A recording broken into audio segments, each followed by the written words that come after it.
anything that has potential to hurt.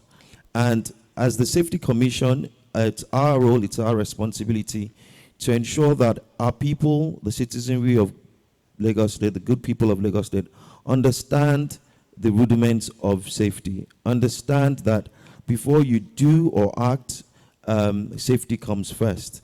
Also, just to reiterate what you said earlier in your opening, you mentioned the SDG goals. Occupational safety and health sits primarily across all the SDG goals, but two main come to mind, which is SDG Goal 3, which talks about good health and well-being, and SDG 7, that talks about economic growth and decent work conditions. Now, the way I would like to relate to this is to bring this into the built environment, where as builders, as people in the construction sector, our sites are our work environments. As such, we need to think about the importance of safety on our work sites. And safety basically starts from within. It is you first. And as the adage goes, they say safety first. What this means is that you can't be providing safety for someone else when you have not, first of all, made yourself safe.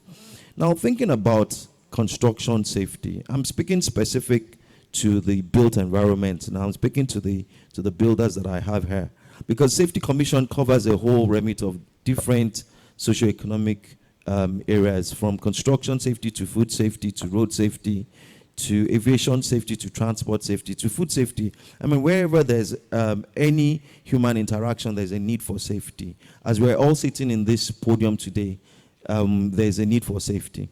So specifically to construction safety, the ILO is the agency under the United Nations that's in charge of labor.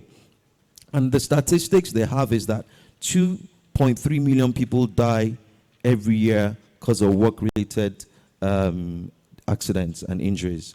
Out of the 2.3 million people, roughly 30% of this are construction-related. What this means is that 690 people die every year on construction sites. Now let's try and bring this back home. What this means is that about 200 people die every hour on construction sites. Now this is a very high number. And I've seen some of these accidents happen. I've seen people working at heights without protection. I've seen people not understanding anything about construction safety. So the message is for us to build a sustainable growth, for us to ensure that our construction site workers do not go to work and come back home in body bags, we need to put safety first. Now, how do we put safety first? We need to realize that, first of all, safety starts from within. How do I ensure that I'm safe? How do I ensure that people around me are safe? It's only when I ensure that I'm safe that I can ensure the safety of people around me. And there's some core concepts that we typically use when we're having forums like this. The first is elimination of risks. Risks are the things that crystallize, that then cause accidents, that cause injuries, that lead to fatalities. But once you can identify those risks, which are a lot of them, from on construction sites, you could have risks as small as slips and trips. I've been to construction sites where there are nails all over the place. People step on them. There are wires dangling. People trip across them. There are people walking at heights without harness. They can fall. I've seen people suffocate. I've seen situations where people faint or pass out because they're walking in manholes while they're doing soakaways and the likes. I've seen walls fall on people on construction sites. I've seen people mixing chemicals, POP plasters. I've seen people mixing chemicals with their bare hands, and a lot of these chemicals are hazardous to health. They have chemicals that can cause them bodily harm later on. I've seen people inhale all sorts of substances without understanding the implication of the after effect of these substances on their health. It might not be immediate. It might be in a year's time, it might be in 5 years' time, it might be in 10 years' time. But a lot of these accidents are due to work-related sicknesses. So the first thing is for you to even eliminate these risks. And a lot of what we're doing within the Lagos State government, within Lagos State Safety Commission, is to train people on identifying these risks, because once you can identify the risks, it makes your job so much easier. So once you identify the risk, the next thing is for you to eliminate the risks. And then also, we have to realize that we live in an imperfect world. We don't expect that accidents will not happen. We don't expect that incidents will not happen. These things will happen. But how do we reduce them? And it's the reduction that is the very important part. That in the event that this accident crystallizes, how do I reduce it to ensure that I'm not in any harm? I don't also cause bodily harm to people that are working around me. So the next point is reduction of risk. It's very important for us to understand that once we've identified these risks, we have eliminated them. If they do crystallize, how do we reduce them? Further to this is also isolating these risks, because it's important that even when you reduce a risk, if it crystallizes, what's the bandwagon effect? So it's important for us to understand how to isolate them. That, okay, this is, let's say this place is a construction yard, and they're carrying out welding works. And you also have next to the welding works gas cylinders that they're using for storage. If the welding work crystallizes and there's a spark, how do I ensure that that spark does not affect the gas or the containers that I've kept closed? Because if it does, then you can have an explosion. So from the point of construction safety, from the point of building engineering safety, you remove these things, you put them in places where if that risk crystallizes, it does not cause a bandwagon effect that even now makes the problem even bigger. And that is where isolation of risks comes in. There's also the part of control of risks and wearing PPE. So let's assume that everything has happened. You've done everything. You've done your risk analysis, you've done your elimination, you've done your isolation, you've done your control, you're disciplined on site, and the risk still occurs. How do you ensure that you protect yourself? That is where you need to now ensure that you wear your PPE. Unfortunately, in this part of the world, we believe that once you wear your PPE, you are safe. No, the PPE is the last stand that holds all these other things. But again, aside wearing your PPE, we also need to ensure that you're wearing it the right way, and you also are wearing certified PPE, because there are a lot of people that go around with hard hats, that go around with high-vis jackets, that go around with safety boots, but these safety boots are not safe. They're almost just as good as you wearing canvas or sneakers or trainers, because once you step on that nail still penetrates through the sole, or if something drops on that safety, on that canvas, the sharp metal can still pierce through and hurt or injure you. So you need to ensure that your safety boots are steel toe caps, such that in the event that the risk crystallizes, you are safe. This and many others are some of the things that we will continue to do. We continue to carry out advocacy sessions. We've had several advocacy sessions. We've had several workshops with different sectors, and specifically speaking to the construction safety industry, it's important for us to understand that we're as strong as our people, we're as good as our people. If we rush into doing work, you could find out that an accident occurs and slows down the work.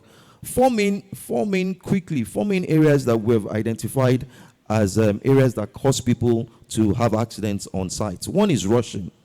We typically find clients come up with very bogus, almost impossible tasks. I want this house built in 6 months. I mean, a house that you're going to have to do the substructure, you have to do the superstructure, you have to do piling, maybe you have to do casting, you have to do finishing, you have to do roofing, you have to do decoration, and the man comes and says 6 months. How is this possible? We, as professionals, we need to ensure that we have programs of work.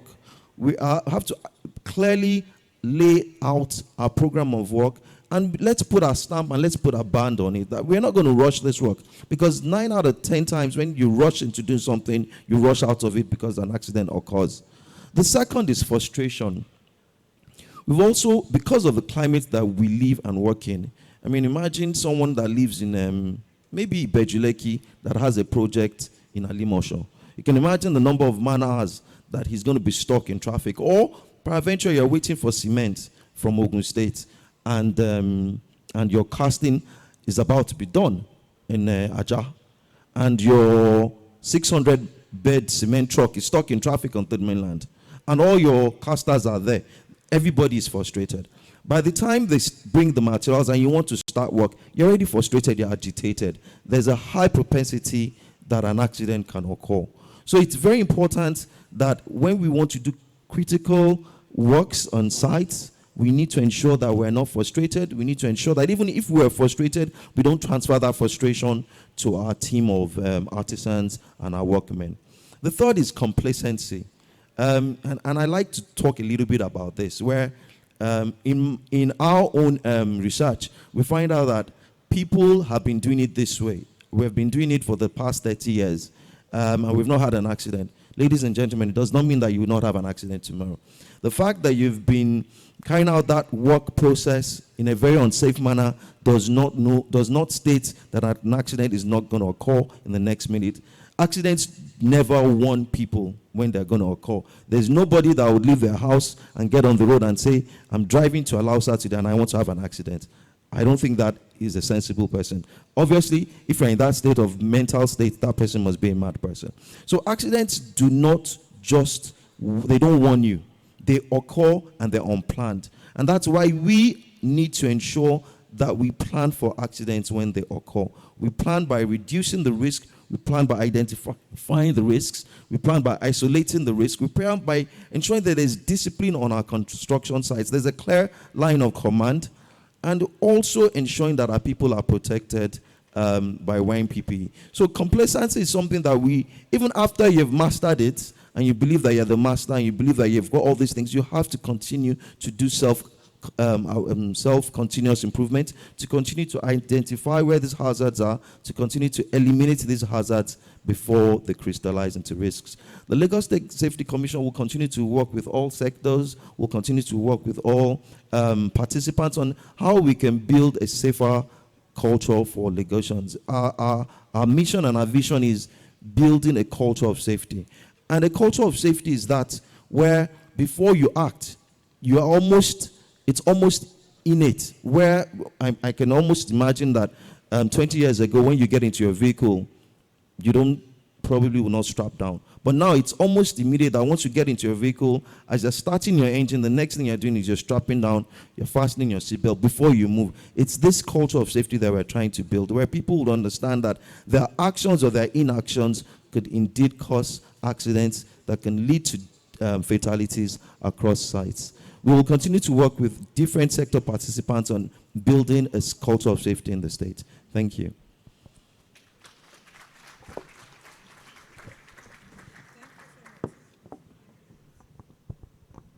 Thank you so much, sir. Thank you. You have really done a great justice to that. And in your discussion, you made mention of accidents occurring, which are inevitable. As much as possible, we want to reduce that.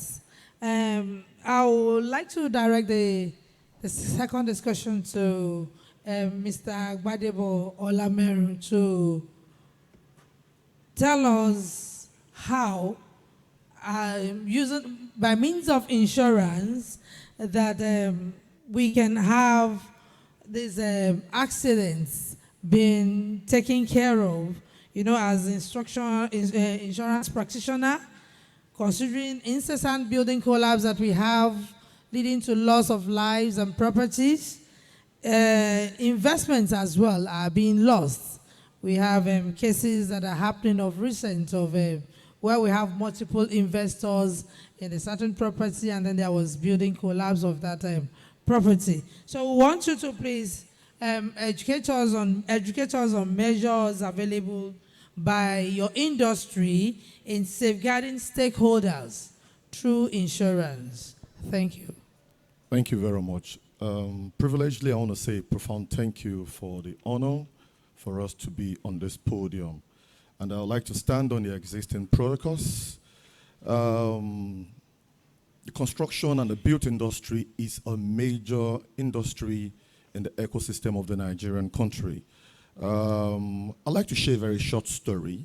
The story happened in the year 1994, somewhere at the exit of Lagos around Oniwaya. I'm tagging the story, the builder beside the graveyard. And there is this specific builder that got a very unique contract very close to a graveyard. And he has gotten the job, and men were on site, construction was ongoing, and he had a call from one of the directors of his organization, and he quickly took a walk. On his way to to see his MD, he called the site manager to ask that if they've dogged a certain job has been done. And the site manager asked and said, which of the job are you talking about? And he said, the septic tank. Have you dogged the septic tank? And he said, sir, the rain is drizzling. We will not be able to dog the septic tank. We hopefully that by tomorrow we will dog the septic tank. And the site manager was very, very annoyed. And before you know what was happening, it was around 6, 7 in the evening, and he decided to go back to check the site. On his way back to the site, walking majestically, believing that the septic tank has not been docked. And before you say Jack Robinson, he stepped on a plank and he fell into a 7-foot septic tank that has been docked. And event overturned, and the rain started dropping very massively. He tried all he could from 7 p.m. to climb up. For 3 good hours, he could not climb to the other stage. He tried profusely, and he just thought within himself, was losing all the strength. He said, perhaps it's 10:30, 11. In another 5 hours, the day will break. Guys will come to the site, and they will rescue me out. In the euphoria of that thought, he had a tap at his back saying, don't worry, we can stay here together. Immediately he looked back. He didn't see anybody. He jumped out within the tickle of an hour, and he was out of the road, and he started running. Now, what is my story? He fell in a gully beside a graveyard, and the mind simply told him that perhaps it was a ghost that tapped him, that said, no need going. Just stay here, let's stay together. Before you knew it, he was out of the entire hall. So this is what the insurance industry brings on board, that there are power, there are constraints, there are intentions that we think we cannot achieve. But with the right mindset, with determination, you'll be shocked that we can change the narrative of change that are coming into the industry. For the insurance industry, we are one very strategic partner to the built industry. We have seen over the years that we have formulated a lot of laws to see how we can protect builders across all spectrum of the built industry. We deem it fit to say that construction that is ongoing within a floor does not require an insurance. A construction that is ongoing within the second floor mandatorily requires that it must be insured. Because that was insured, a lot of practitioners neither take this full insurance as the case may be. So the insurance industry has looked in-depthly, and we have provided on-the-spot solution by providing a wrapped-up insurance policy that can help both the owners of the contractors and the contractors together. So it's either you're buying a CSEP, which is a contractor-controlled insurance policy, or an OSEP, which is an owner's controlled insurance policy. Now, if you're buying an owner's controlled insurance policy, you're likely to pay for almost all of the contractors and all the subcontractors and the subcontractors that need relevant insurance to mitigate against untimely, unforeseen risks that could happen in the course of the insurance. So for us as practitioners, we are advising that it is better that you do an CSEP, a contractor-controlled insurance policy. No, so as a contractor, all I need to do is to deal directly with the owner of the policy or with government, but the contractor determines the kind of insurance that you can have. Your insurance policy does not just cover the construction and the process of construction, it also covers public liability. In the course of construction, anything could happen to the staff, to these guys on site. In the course of construction, a moving truck or a moving car by the side of the truck can be damaged. Now, that is called public liability. So we have public liability to also take care of bodily injury, loss of life, loss of properties, and all of the necessary information acquired. The incessant collapse of buildings in Lagos, in Nigeria, and in the world is a general phenomenon. Like it was being said yesterday, whether we like it or not, collapse is part of a building. So as an insurance practitioner, we have demystified to create the real value that can provide on the spot solution to the insurance industry. Climate change is a major constraint that has increased the number of collapsed buildings in the world. So the insurance industry is collaborating with all of the relevant stakeholders to see how we can mitigate and provide incentives and revenue generation incentive for the beauty industry across the world. You will be shocked that across the world, there are 10 major claims combined that the insurance company has paid.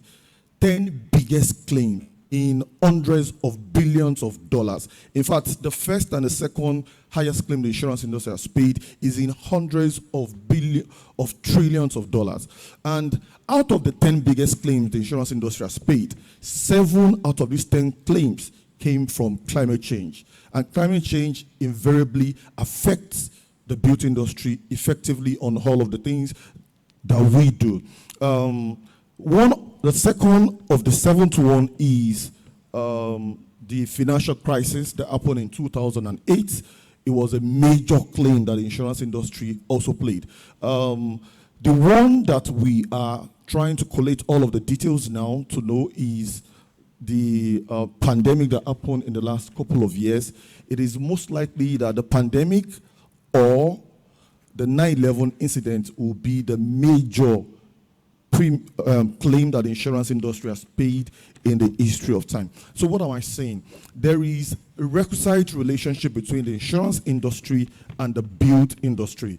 No gainsaying this any longer, that the government cannot regulate the build industry against collapse of buildings and all the necessary challenges that are here and there.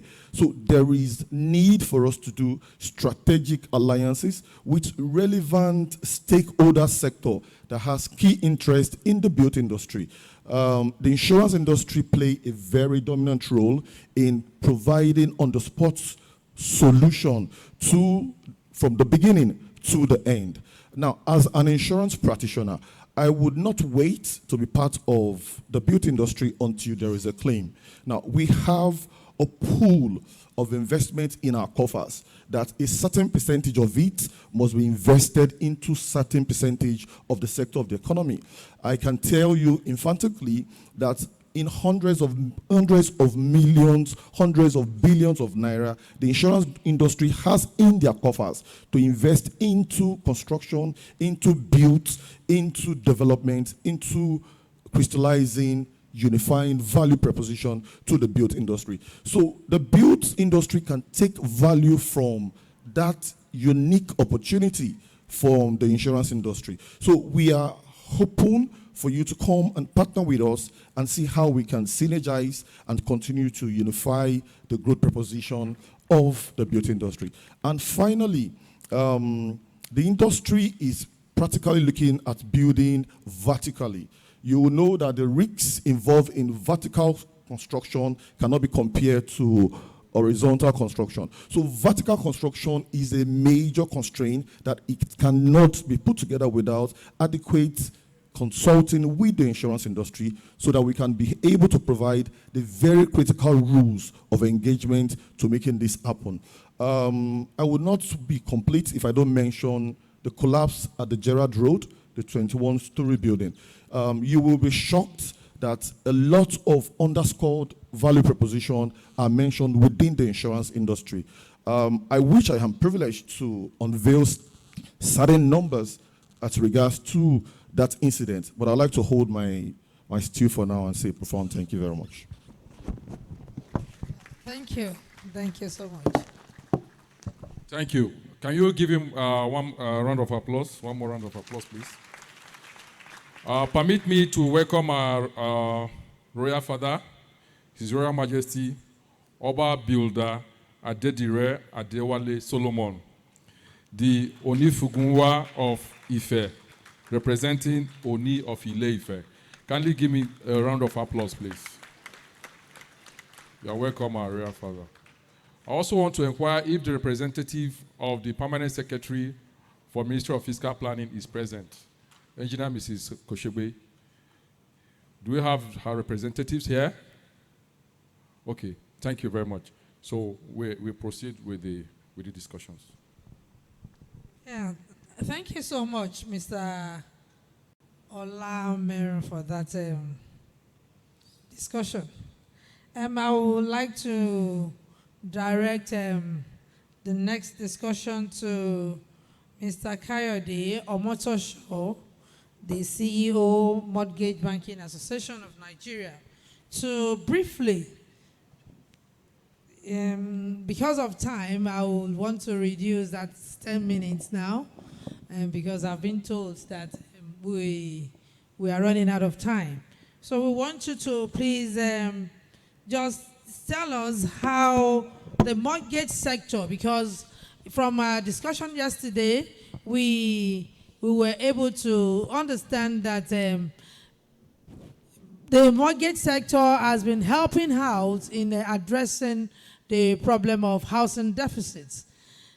So we want you to please, as much as the mortgage sector is addressing housing deficits, what are those emphases that have been placed on the inclusion of environmental and social factor in development? When we look at we want to fine-tune it to the theme of this conference, which is the shifting landscape, where we want to put into consideration environmental, social, and governance. We want to look at sustainability as much as possible. So we want to know if there are any means or by any measure or anything in place by the mortgage sector in ensuring that we have inclusion of environmental and social factors in development, because we know that the mortgage sector will help in financing. Do we have anything in place as to ensure that what is being financed or what is being mortgaged is inclusive of sustainability? Thank you, sir. Okay, thank you, madam. A pleasure to be here, and congratulations to the Council of Registered Builders of Nigeria. So to be very clear, you have made my simple because it is definitely part of our interest and commitment that houses and housing units that will be pledged for mortgage facilities have all the characteristics of both longevity as well as survival of environmental issues. Even though, as mortgage banks, we are not directly involved in building, however, because of our collaboration as well as environmental sensitivity, we do collaborate with the real estate developers who are the housing supply investors to ensure that housing units that will be utilized as collateral are very well protected, and they do satisfy the environmental necessities that climate will demand. We are gradually moving into green buildings, gradually because it is in our thought and is already starting. And we believe that in the years ahead, there will be more green buildings in Nigeria, which will definitely satisfy the environmental necessities that climate will impose on us. I think that is what I can say as of now. Thank you, madam. Thank you so much. Thank you so much. Please, a round of applause for him, please. That is too. Yeah. Thank you so much. Thank you. TPL Daisy Osho, Town Planner Daisy Osho, the GM of Lagos State Planning and Environmental Monitoring Agency. We would like to know how sustainability is being considered in planning, building production, and then consumption as well. Because this is one of the SDG goals that we have that talks about responsible consumption and production. And when we talk about responsible consumption and production, here we're referring to responsibility in terms of the environment, in terms of our social interactions in the community, in the environment, one towards the other.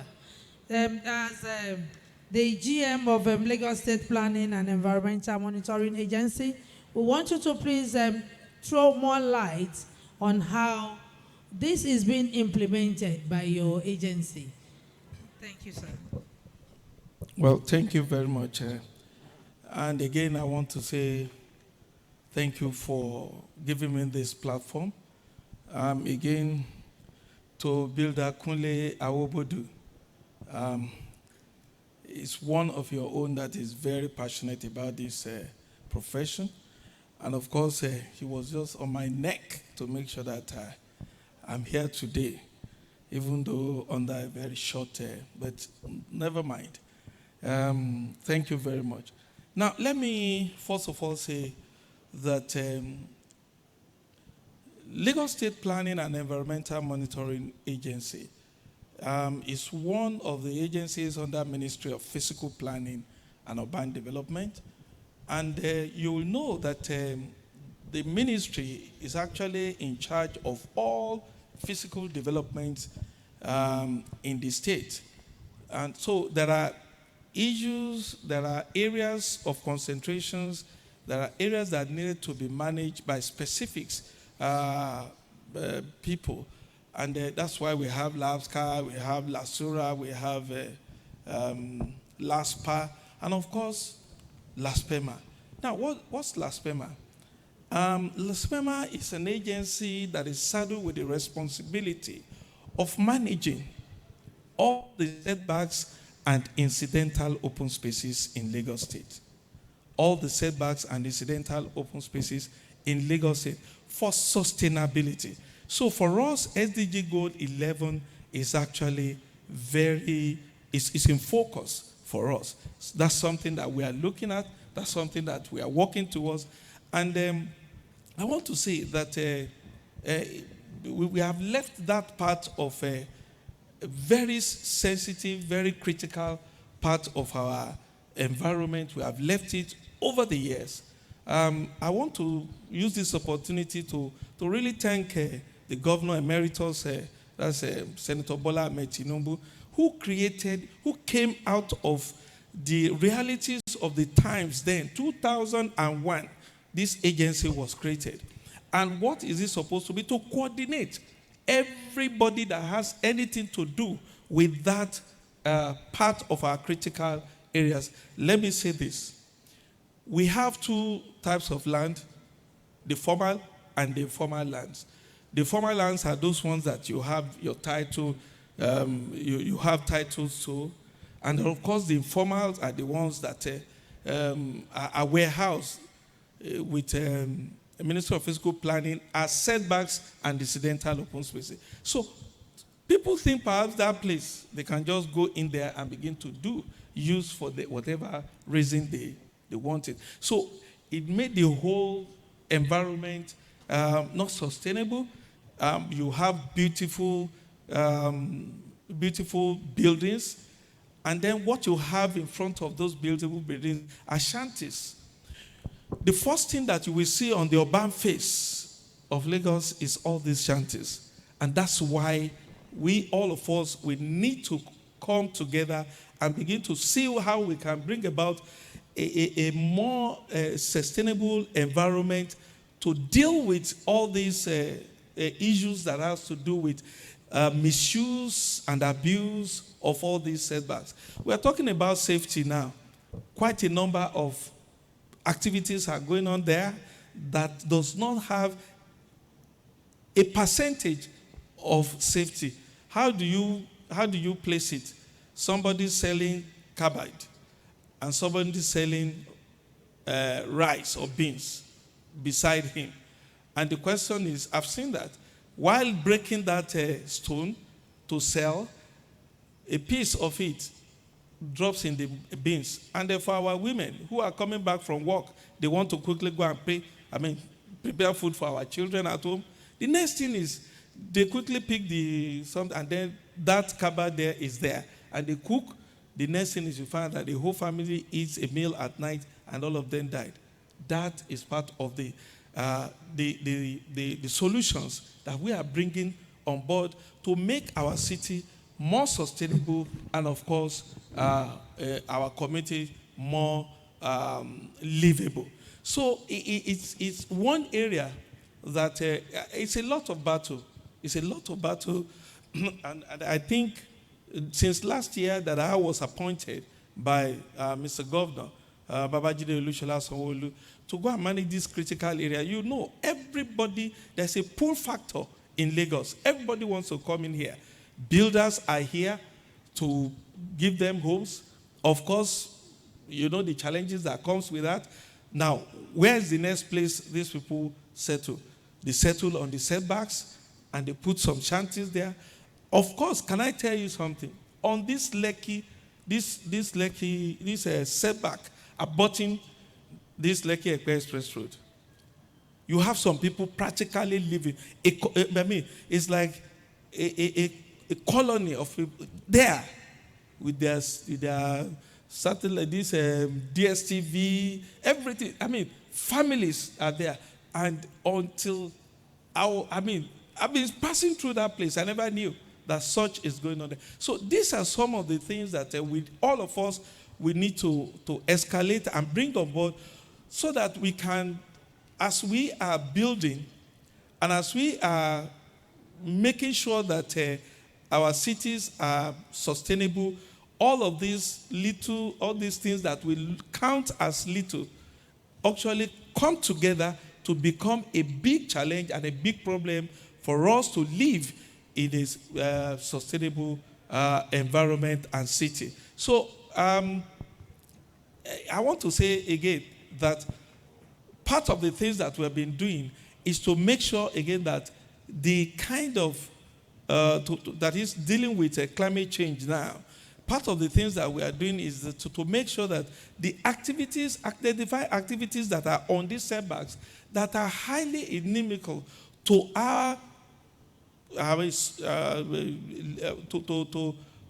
to affecting our living. For example, in this state, can I tell you that we have more than over 10,000 vulcanizers in Lagos State operating on the setbacks of Lagos State. Some of them are in front of our homes and all of that. And what is it? What I did was to see how we can capture all the CO2, the carbon emission they are coming up with, and be able to turn it around to become a credit for Lagos State. And then, of course, when that becomes a credit for Lagos State, it also becomes advantageous for us, even in terms of our sustainable environment that we are all looking out for. Today now, I have for them a solar-powered pumping compressor. So I just went to them yesterday, and of course, they are so eager to have this, and to be able to have this one, it means that we will, I have told them, graduates will begin to come into their profession, so that bringing efficiency, bringing things that will make sure that they themselves, they have what we call dignity. And of course, for us as a people, we have a good aeration in terms of the quality of air that we have. So these are some of the things that we are bringing on board to make sure that our environment, and of course, our cities become more livable and, of course, sustainable. Thank you. A round of applause for him, please. Thank you very much to our discussants. We'll ask a few questions from here, and then we give the audience opportunities to ask a few questions as well. I have one question for GM Safety Commission, sir. Sir, talking about safety, particularly we are here to discuss the shifting landscape, doing things differently. Safety on sites usually will have to begin with a safety plan. As a builder, I know that just as designs for every building is different, so are the peculiarities of a safety plan too. So my question is this: for your agency, sir, who can submit plans, safety plans for approval by your agency? Then I will also ask another question as affects insurance. While you were speaking, sir, you talked about insuring buildings against collapse. So my question in that regard is this: what are the criteria that you use to ascertain or determine if you are going to insure a particular building or not? But for instance, do you inquire who the professionals that carried out that construction are? What are their qualifications and certification? What processes were the buildings built according to design and standard? What are the factors that you generally look at before going ahead to insure already constructed building against collapse, even though we know that the effects of climate change and all of that also could lead to building collapse? Thank you. Thank you very much. So just to answer, the shifting paradigm to today's world is different from 1960. And technology has made life so much easier for everyone, particularly with regards to the construction sector, where construction engineers, construction professionals are I'd like to believe that they're more vast in knowledge. There are a lot more courses available now. A builder, and I'll give you an example of my own story. So I come from an estate management background, but I did a lot of building courses in my year 2, in my year 3, even up to my year 4.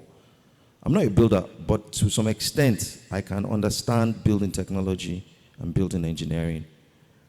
And I started with real estate, core real estate of investment, real estate valuation, feasibility, and agency. And I realized that this wasn't I realized that I didn't see a future for myself in that line of real estate. So I moved into real estate development and facility management. And while I was making this transition, I'm talking of 20 years ago, I realized that there was a need for me to understand safety. So I started to do a lot of safety-related courses because I realized that it was not even possible for me to operate without understanding safety. And luckily for me, the climate that I was in then was such that they had to put safety first before anything else. So whether you were a builder, whether you were an engineer, you were a civil, or you had to understand the basics of safety. So to answer that question, anyone really can submit a safety plan, but that person needs to have had some decent level of understanding what safety is, what a safety plan is, what a risk assessment is, what is hazard identification. What we advise and what we encourage is that for medium to large scale developments, there's a need for you to have an HSC officer on site. That safety officer can then prepare all your plans, can also ensure that the plans are implemented. It's one thing to get a safety compliance certificate from us. It's another thing for you to be able to implement your activities to ensure zero error or zero accidents on your site. However, for smaller scale developments, maybe it's a bungalow, maybe somewhere in the suburbs of Lagos, and the builder should have some adequate knowledge of safety. And that builder can then submit that safety plan. That safety plan will still be subject to evaluation, nevertheless. So anybody can submit a safety plan. But what we encourage people to do is to write us a letter of intention. And building this, we will send out our evaluators, we would advise, carry out risk assessments, we would advise, and then you get your safety compliance certificate. And all this whole process is seamless. It's we drive it through technology as much as possible. Thank you. Thank you very much. I'm sure there will likely be follow-up questions to that, but let's allow our insurance guru to respond to his own questions first. Thank you very much. I should say that there are 9 different classes of building insurance that is inculcated in our industry. The first one is builder's risk insurance. The second one is general liability insurance. The third one is error and omission professional liability insurance. The third one is inland marine insurance. The fifth one is commercial and private insurance. We have workmen compensation insurance. We have pollution liability insurance. We have contractor default insurance. We have wrap-up insurance, which is OCIP and CCIP that I mentioned earlier on. All right, so the unique preposition of your building will determine the interest and the kind of insurance that is required for the kind of construction you're doing. However, there are insurance for building under construction. There are insurance for buildings that has been completed. There are insurance for home owners. That is the content that are inside the house. There are insurance for buildings, for people coming in and out of your insurance. So the criteria, to come back to your question, the criteria for the insurance are number 1, which is in burial fidel, utmost good faith. We deal with all of the stakeholders with a benchmark that you will provide us with all of the critical and the knowledge required about the said property that is under construction. Now, I'll give you an example for construction of building under construction, which is a 2-floor. You are supposed to give us a KYC. You're supposed to submit the bid of your contract. If it is a contractor one, you're supposed to submit to us the certification that you have.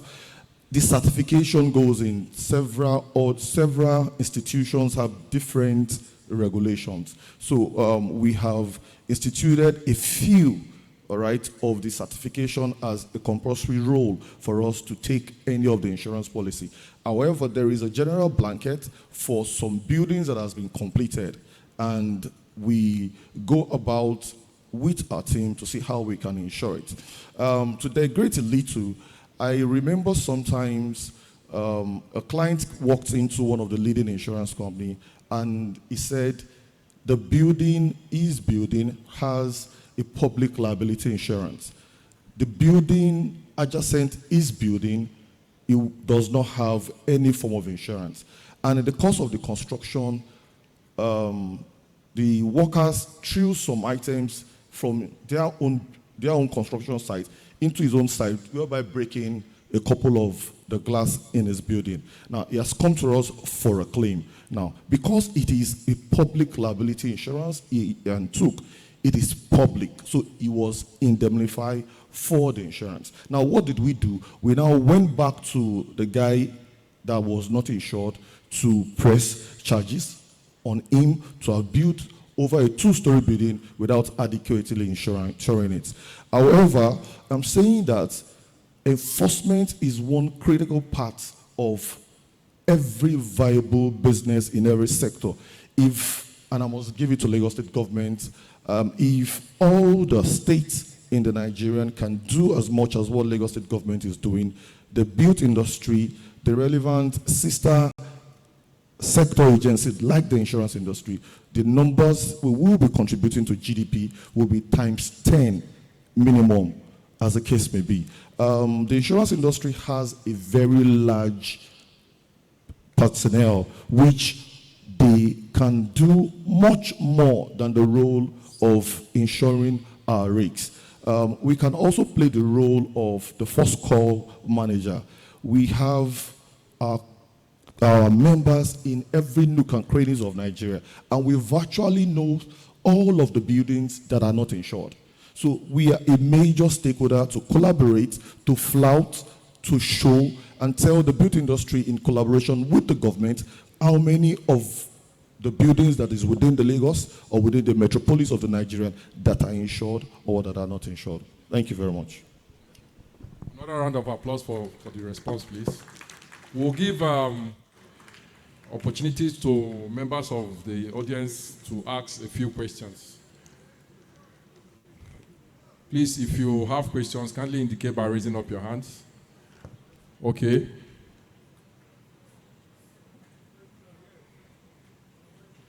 Okay.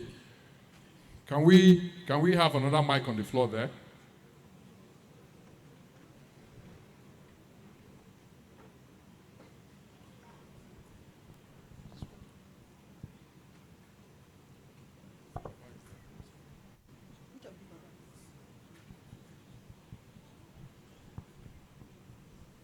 Yeah.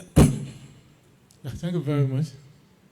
Again, I'm Professor A. Rahim from Ladoke Akintola University of Technology, promotion. I want to thank the discussant for meaningful discussions, which will open up a lot of things that we know. But first, I want to start with the health and safety man. I think we need to start shifting the landscape up from now. A question was put to you by the second moderator that who is supposed to submit the safety document or plan? And your response was that anybody can do that. I think we need to start shifting the landscape. The builder is the custodian of the builder health and safety plan. There's a document that is prepared by a professional builder that is called the Health and Safety Plan. Even if the builder is not submitting directly to you, maybe the job is get from another person, it is the responsibility of your organization to ensure that a builder must sign and stamp that health and safety document. That is when we start shifting the landscape. I think it should start shifting. Not just anybody should submit that. Because the people that are actually involved in the production of building are the builders. And these are the people that can actually submit health and safety plan on the building. So I think that is very, very important. Thank you very much. Please take note of that. I don't think you understood me. I never said just anybody. I said anyone with the knowledge of safety and the certifications, and I give myself as a personal example. I wouldn't expect anybody to submit a safety plan. I said I made reference to the need to have a health and safety officer or manager for medium to high scale projects. I also made reference to a builder for lower level. So obviously it can't be just anyone. You can't submit what you don't know. But again, in the safety world, the safety profession has gone beyond just any profession. So you could be a medical doctor and have health and safety certification. You have HSC 1, 2, 3, you have NIOB, you have IOSH. I've come through a real estate profession, but I'm certified as a safety practitioner. So I think that was a misunderstanding. I never said just anybody. But whoever it is, even if it's the builder needs to have experience with regards to health and safety. So for whatever operations that has to do with building, let's bring that in. For other operations that has to do with building construction, I think you must look for a document that is stamped the health and safety building plan, which a builder is supposed to submit. Thank you very much. Now, the other thing I want you to kindly talk about is there are other ways by which you can shift the landscape when it comes to health and safety on site. And that is very, very important. The present situation on most sites are not what is supposed to be. But there are accidents on site. What are the responsibilities of the employer? Are they actually taking care of their responsibilities? I think these are things. And how do they do it? You need to start more visitation to site to see how these contractors and these other operations are working, so that we shift the landscape in terms of giving more commitment to actual workers on site. But some people will just secure injury on site, you lose a hand, you use a limb. If you see the way they'll just treat workers, it's as if they are nobody.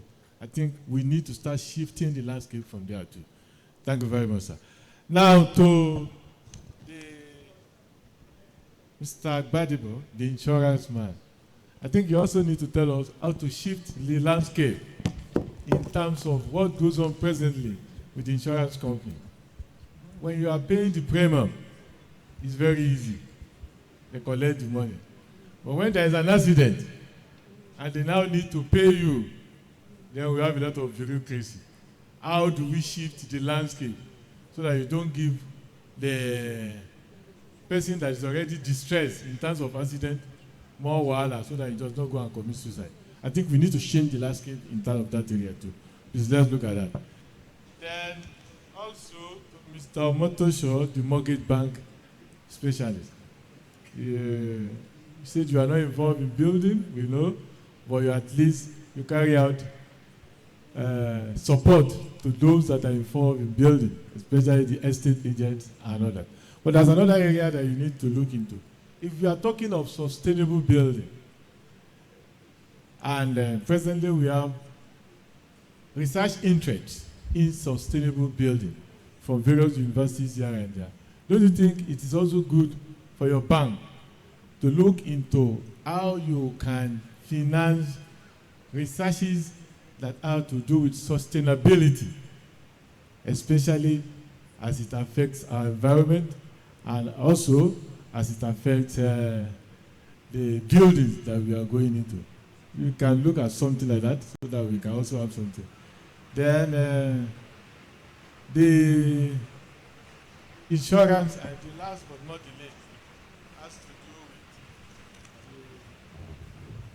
with town planning. I enjoyed your presentation, and at the end of the day, you talk about management of these open spaces and the setback. But we also need to start looking at how to change the landscape in that area. You talk about some vulcanizers that are polluting the air along the road. These people, that is the way they have their own daily bread. How do we change the landscape by providing sustainable environment for them to carry out their duties? I think it's very, very important, so that we will not just keep them off the road and they'll become another problem or nuisance to the environment. All right. Thank you very much, please. Okay. Thank you very much. Thank you, sir. Can, My prof. sorry, before you respond, sir, can we just limit our questions to just one? Just ask one question, and that will be it. So right now, we only take 3 more questions. 3 more questions. 1, 2, and then 3. 1, 2, 3. Right. Thank you. Hello. Okay. Thank you, sir. Prof, I think before now, this is the first time a government is looking critically at this, our informal land. And of course, the actors that are there. I told you 2001, this agency was created. And of course, it moved to, that was when it was in the physical planning and environment were together in Lagos State. And of course, 2004, when physical planning and environment parted. So this agency moved to physical planning.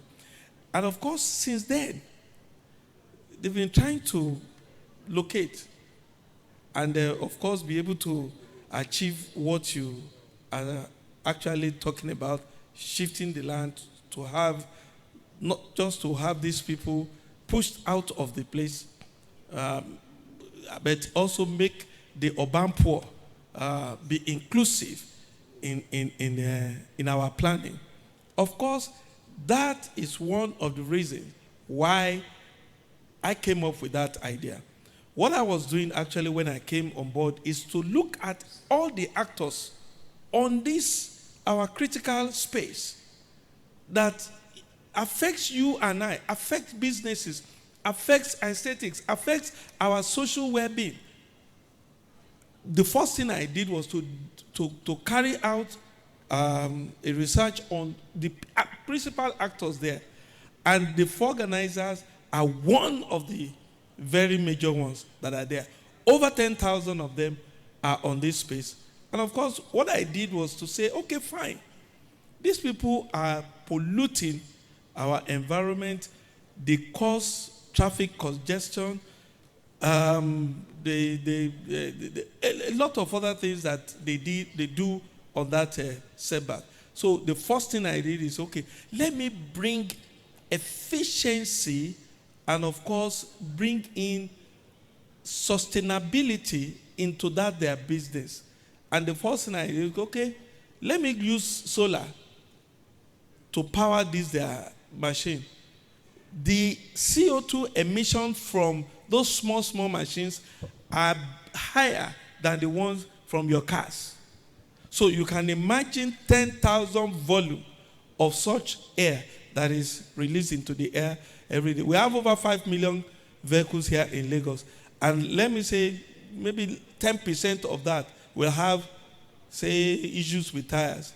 And you can imagine the volume of CO2 that will be emitted. So my own sustainable idea, and that I am pushing forward to my governor, is to have these people use solar-powered equipment.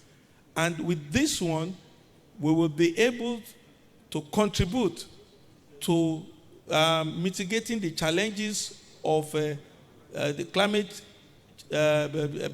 problems and how we are using our environment. And of course, state government can actually go ahead and get what we call our credits from the to make sure that at least we are also contributing our own part to green environment. So it's actually something that I have done.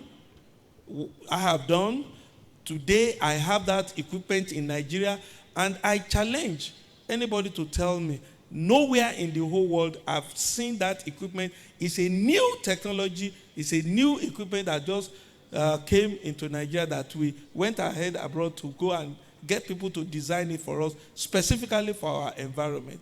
And that's our own the contribution, so that we are not going to just send them out of that place. I'll say what?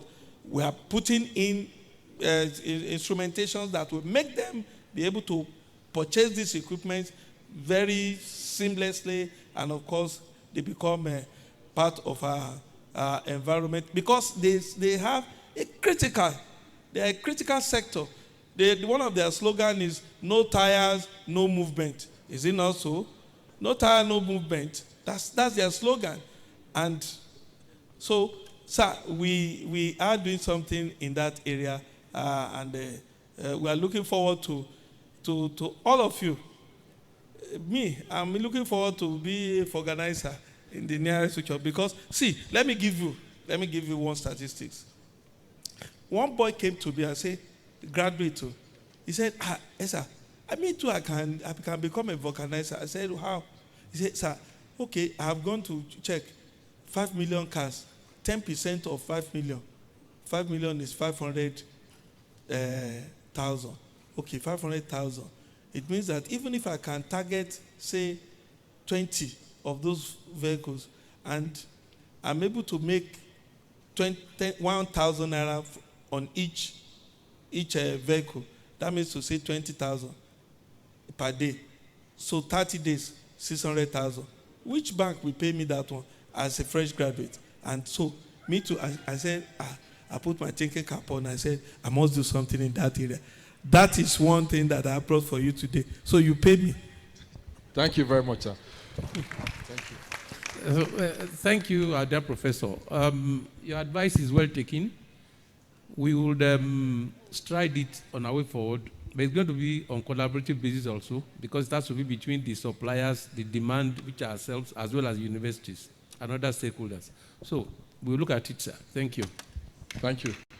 So for those who are going to ask questions, so I will ask that they all ask their questions.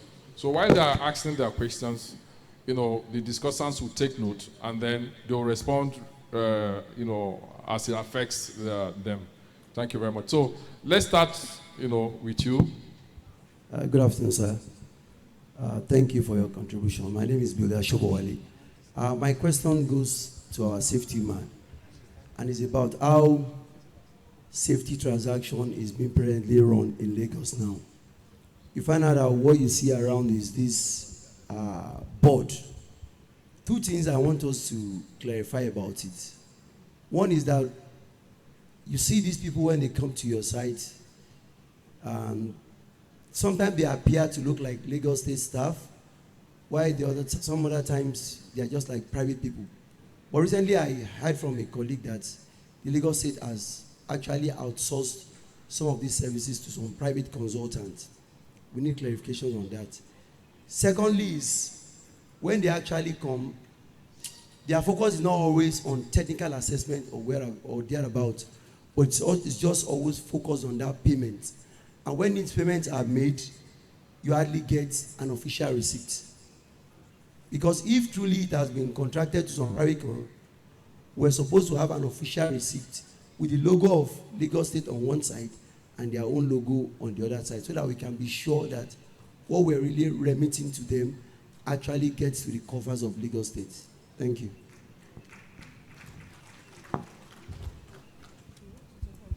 So the next, bring it to Elders Bokini. Good afternoon, everyone. I love all the discussants, and I appreciate the way they approach the issues. Mine is going to the safety man. Accidents don't just happen, they are caused. Let's get that straight. Accidents don't just happen, they are caused. You cater much about the professionals following the rules and submitting this and getting approval. You are not talking about the people they are going to work with on that site. I believe in what we call toolbox talk on safety. If you get to a site, I could not be able to align or discuss with people you are trying to work with. It's useless. But you didn't go that area. It means your organization is not looking at the other people, the skilled people I'm talking about now. It's only catered about the professionals or somebody submitting a plan and getting approval and following the rules. But when they get to site, that rules is not followed. I think toolbox talk is so important, which we need to follow. It's a critical area. The other one is the issue of organizers. We are bringing in now solar something, and you said you are disturbing traffic. Do you provide place for them when you are doing your planning that the organizer can stay on the road? Even the Morua, the Korope, they are not provided for. No bus stop for them, apart from the government issues. So that issue is still pending there on safety too. If you are talking about safety, we should be able to look at it critically. The insurance issue is another case. I've seen people working on site, and they want to enjoy themselves because they told them there's an insurance on that site and they can be able to get money later in their life. They practically enjoy themselves willingly so as to get money. All these areas are the things we need to look into. That's my submission. Thank you. So, Dr. Aladeluba. Thank you very much. Dr. Aladeluba is my name. I'm the head of the Department of Building here at College of Tech. I just want to make this contribution, and some of them actually questions will come out of them. The first thing I want to say is that what belongs to everybody belongs to nobody. And so it's just a quick contribution to the discussion on whether anybody or somebody can submit a health and safety plan.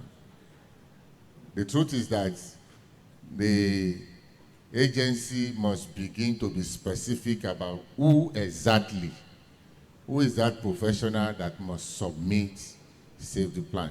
We cannot afford to be diplomatic in our choice of words. That is very important.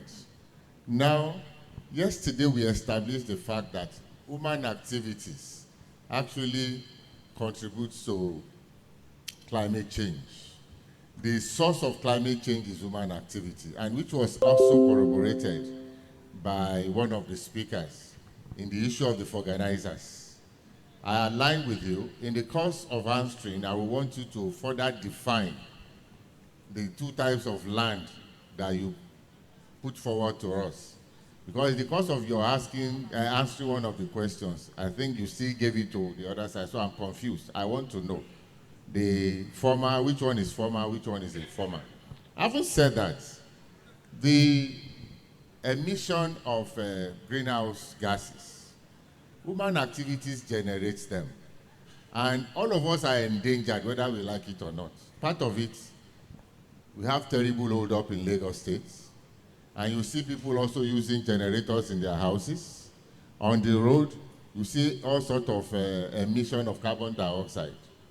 Yesterday, I don't know if we remembered, I gave an example of a niece of mine who harbored plants inside her bedroom and was always falling sick.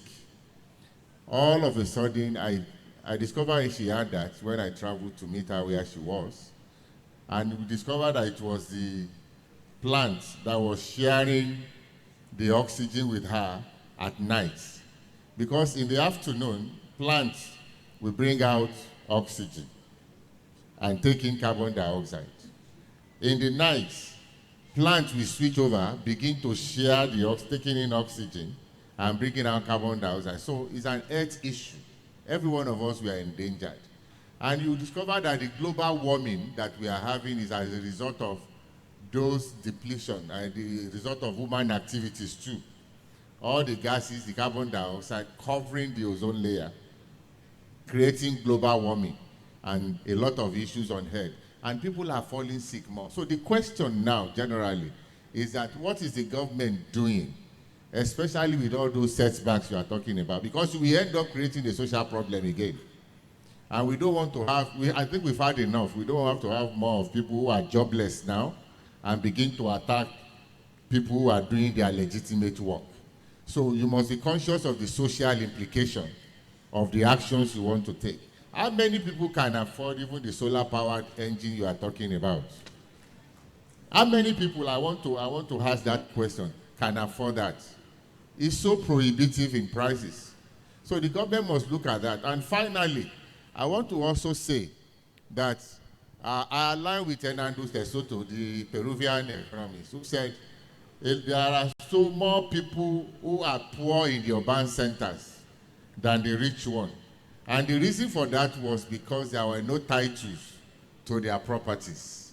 Most people cannot afford titles, so they build properties. So we have an accumulation of properties, capitals that are not in the official sectors. People cannot access loan. I'm talking about the mortgage people now. What do we do? What will the government do to help everybody? Everybody needs help. I don't know about you, but I know I need help.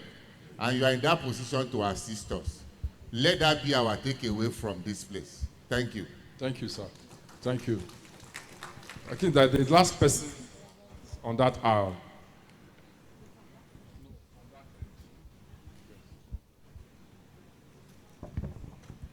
I'm Builder Oluwafemi Adegba, and I appreciate our discussants. On the mortgage man, if I may ask, what plans are on ground whereby your services will be able to touch the most common man on the streets, and how can that be achieved? Maybe in a situation whereby I know that I'm paying 1.2 million naira for an house rent as a rich man, and I know that, well, in the next 20 years, the house would be mine. Or I am paying maybe 400 or 500,000 naira for house rent, and in the next 20 years, the house will become mine. So what are the plans that the mortgage industry are putting in place in order for that to be achieved? Thank you.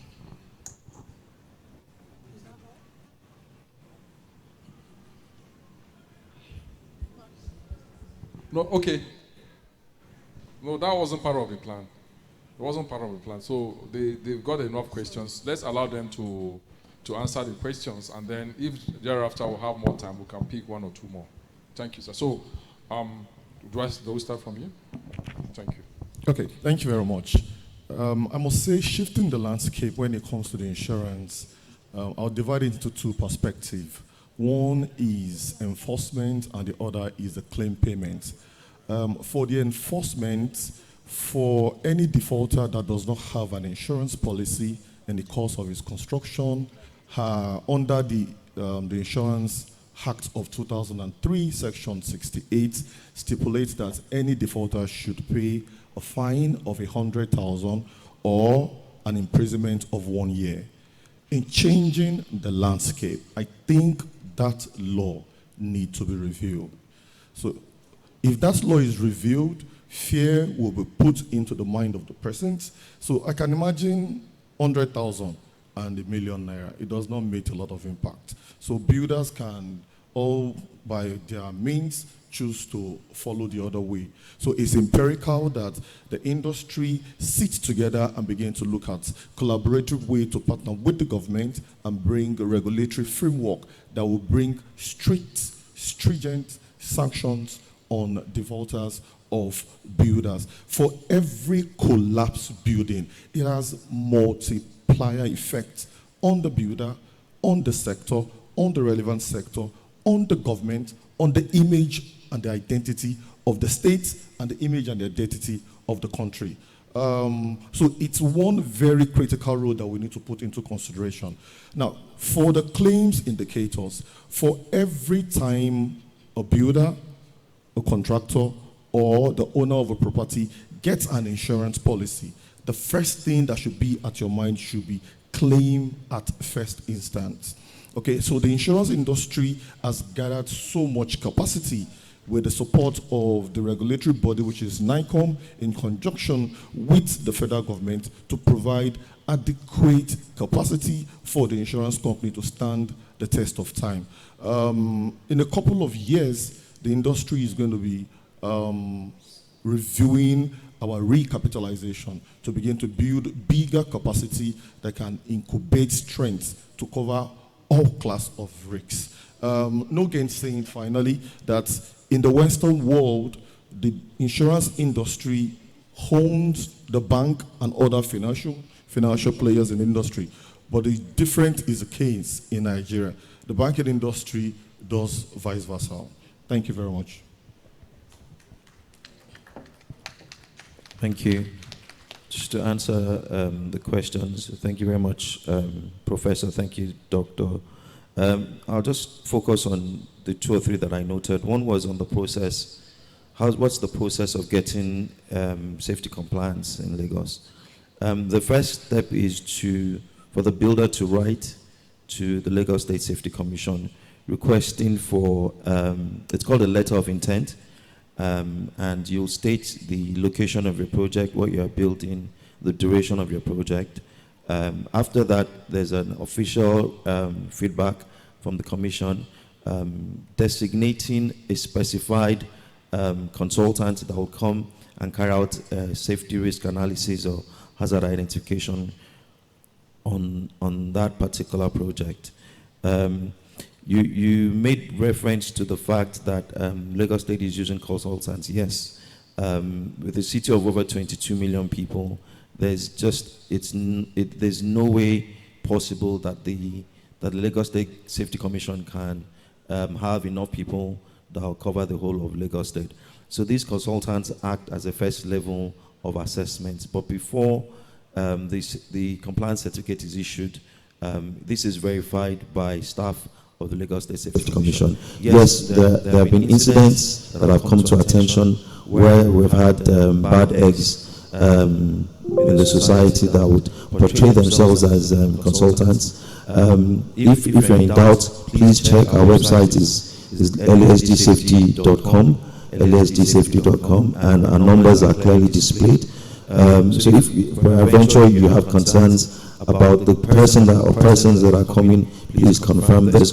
Also, I'm also using this opportunity to say that safety is everyone's responsibility. It's not the responsibility of the consultants or the builder or the government. Safety is everyone's responsibility. So if you see someone come to your site that is not interested in talking to you about how to make your site safer, that is only interested in just making money, then that person obviously is not from us. And if that person is a registered safety consultant, then please report the person. Again, do not make any payments to any individual accounts. I repeat, do not make any payments to any individual accounts. Our bank accounts are clearly stated on our website, lsdsafety.com. So all payments should go to Lagos State Government, and once you make those payments, you would indeed get a receipt acknowledging payment. And once your process of evaluation is completed, you will get a safety compliance certificate. So the message I'd like is to give today is to ensure that you always get your safety compliance certificates. This way you would know whether those people that had come to meet you were quacks or not. The second question was about the ownership of safety. Yes, I really I appreciate that question, and I'm just basically restating and reiterating the fact that safety is everyone's responsibility. It starts from leadership commitment, and also requires leadership, followership participation. So the need for toolbox talks are more than important. Every day before you start your daily activities, it's always important that a toolbox session is held that emphasizes the importance of zero accidents on site, that talks about the different artisans that are on site. And it's also important to have a structured way of having your toolbox talks. So today it might be on welfare, tomorrow it might be on working at heights, next day it can be control of substances hazardous to health, it can be on the use of PPE, but it's very, very important that toolbox talks are carried out. We continue to carry out training sessions. I'm happy to meet with the head of NIOB to see how we can even deepen this relationship and have training sessions, safety sessions, and even certifications for people in this sector. And then the last question was something around enforcement. We at the Safety Commission, we have a 4 E's program. The first is evaluating risks that I'd mentioned. The second is educating people. We continually have these educational sessions where we have people in the classroom, we have people on the sites having practical and theoretical sessions. They're absolutely free in terms of safety. The third is engagement sessions like this, where members of the Safety Commission go around to talking to the different professional bodies on the importance of safety and seeing how we can deepen collaboration with them. And the last is enforcement. I've been in this job for a bit now, but the Lagos State Safety Commission is still the only safety commission in the Federal Republic of Nigeria. So we're like the forerunner. We're learning as we go along. We're learning our mistakes. We're getting finer with time. And we can also state that we're proud to note that a number of states, I mean, as our last count, about 8 states have come to meet us to say, how are you doing it? What is your methodology? What is your work plan? We would also like to have this kind of commission in our states. And as my memory collects, we've had about 8 states that have come to meet us to say they also want to set up. I believe that when we have more safety commissions across the country, this would indeed increase the awareness of safety.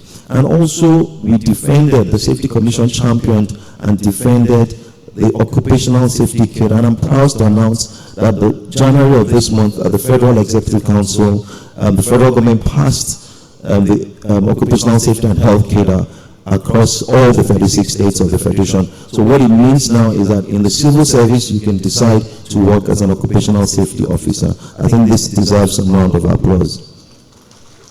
Thank you. And I think lastly, in terms of enforcement, we regularly receive petitions from different stakeholders, people that are building, if there's a falling from height, or people that are storing improper materials that are meant for construction in general places and open places. We regularly receive these petitions and we follow through. The whole point is, how do we build a sustainable city of 22 million people that in the next 10 years become 32 million people? How do we ensure that we capture all of them? How do we ensure that we build safety around all the processes that we do. How do we ensure that people think say first before they act? Thank you.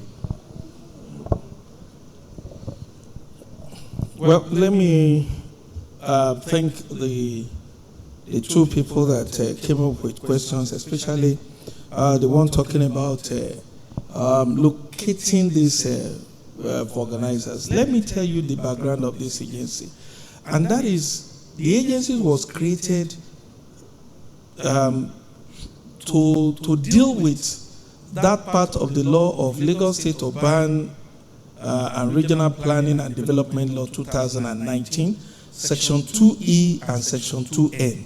Section 2E of that law talks about determination of places of infrastructural facilities and, of course, of economic activities.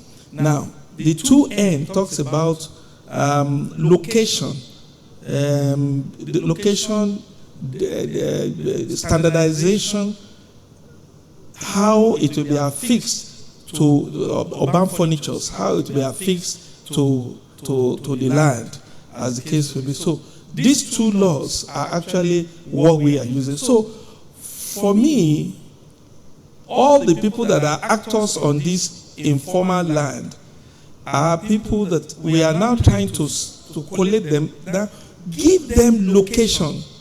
I am not just going to say if organizers have this equipment, but also I am also evoking the spirit behind Section 2N of that law to locate them at the right place.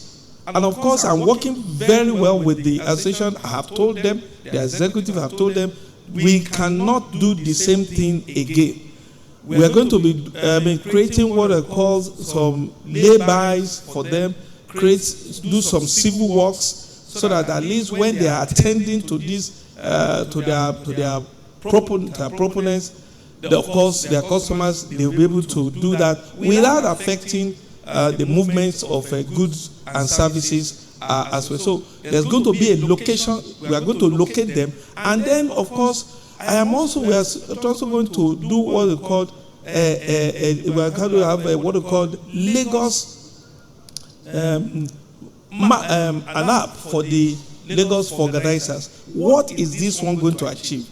You see, it's going to achieve if we are talking about Lagos smart city, everything about it must begin to come up smart. So the organizers, you want your vehicle breaks down. It's not just that you want to begin to wander around. All you need to do is download that app, and of course, since we have located them at our own specific place where we know it's sustainable, it's not going to affect anything. Of course, with that app, it will locate the nearest one for you, and of course, you can call the person, and then the person can come to you wherever you are and do service you as good. And of course, making sure that those people before they leave their place, you as the person calling them, you must have paid some money into their account. You must credit them. We are here to determine that amount, and of course, when they get to you, they discuss with you. If the business is fine, you go on. They collect their money, cash, for that one. But the other one for leaving their place, that one is their own consultancy. So, and then that's what we are bringing for them, so that these people, they'll be able to stay where we want them. These are carrot and stick that we have brought, so that they'll be able to stay where we want them to stay. And with this new machine that we are bringing on board, we are going to give them a time to phase out the one used by PMS and the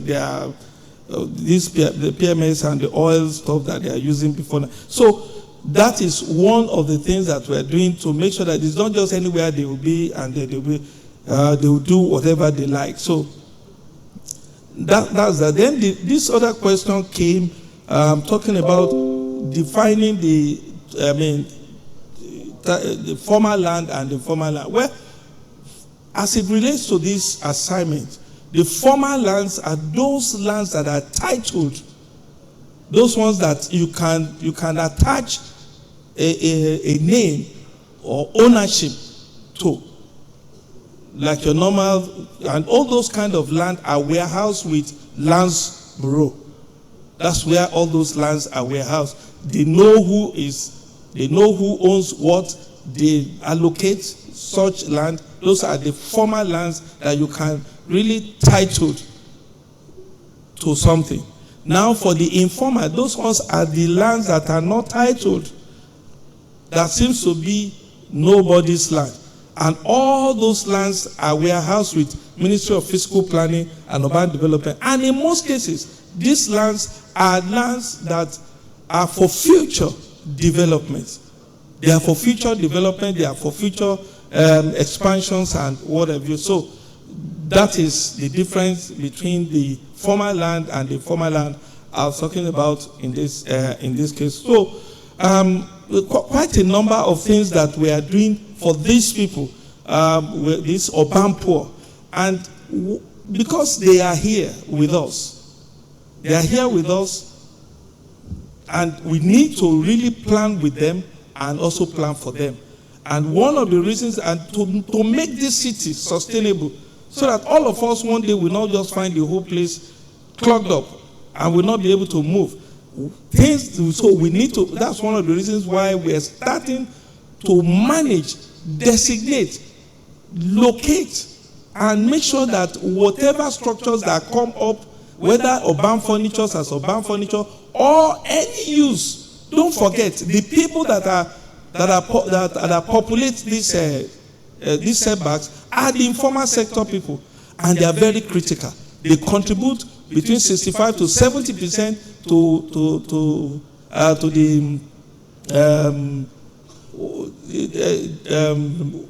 they contribute 65 to 70% to our GDP. Thank you. GDP. Thank you. To the GDP, and they are also the highest employer of labor. Again, they form the lower strata. They are the people that are of the lower strata of our society. They don't have education. They don't know the implication of all the things that they are doing. So, and they are massive on this place. They are putting all these places to misuse and abuse. So, for us and for government, that's one reason why we are taking that place very, very important now. We cannot just sweep them off so that we don't create a social, political, economic problem. Yes, we can't do that. So that's why we need to plan with them and also plan for them. Lagos is going to begin to wear a new look now. We are coming up with Lagos Kiosk. What's Lagos Kiosk? We want to make sure that nobody uses all this wood and what have you for all these kiosks that we see. And that will also have a positive effect on our forest, because we have lesser of this wood that will be used for, we won't have people using this wood for kiosk again. Of course, designed, standardized kiosk is coming up in Lagos, and that will help our movability. It will come up, it's movability in the city. See, at times you are in your place. You don't know even where to get, probably you want to dress up and the button pulls off. You don't even know where to get it. Of course, one of the things that we are doing is to have a data of all these people. As I speak with you today, I have 7,500 on my database of these organizers. Their names are still coming. And of course, we are doing for others. So for us to have a capture of the people on the setbacks, we need to standardize these urban furnitures that we see, that come with different shapes, different colors. Some of them, they look like places where masquerade comes out from. You understand? I cut my head here with that structure that is improperly placed on that setback. And of course, now that Lagos State has banned Okada, now we are going to be doing more of walking. So those spaces that we are going to be walking are where all these people are. So it's a critical area of our space today that we are giving all urban, all planning instrumentation to play with and to make sure that we come up with something that can be sustainable. If you have, all this, somebody talked about emissions from generators, from homes, and from the side of the road and whatever. Yes, all these kiosks that we are talking about, they are going to be solar, just like what we have done with the vulcanizers. It's going to be solar. Who are the people there? The people with the vending machines, the people doing POS, and of course the grocery people. And of course, what stops us from having? I'm standardizing something for people who can have an office. We have to be creative. Office. We have them at different locations at the CBDs, so that people who have appointments and what have you can just go there, do their work there, and they do their with the business machine to be there, and they do things, and they make the city really, really smart indeed. So these are the things that we. It's a huge one, and we are up to the task, and we are working towards this. Thank you. Very much. So, talking about how many of them can afford these machines, of course, we know the only thing that we are doing for them now is to get the financial institutions to work out arrangement for them to have a long time of payment of this equipment, so that eventually they'll be able to pay. Don't see this will be all these informal people that you think they are not making money. A lot is happening. I just gave you a matrix now. So 600,000. If the man is ready to pay like 50,000 naira a month from that, I think over time, 1.5 years, it will have X amount of money that probably will be able to use to pay up the equipment, and it becomes its own permanently. It becomes something that it will begin to make extra money now, because all the money that was supposed to go for PMS and oil, everything would have been gone now. And then, of course, they become, more money in their pockets, and they higher purchase, they have power to purchase things in this. And then the social fabrics is also encouraged, becomes stronger, and everybody is happy within the urban setting. Thank you very much. Thank you, sir.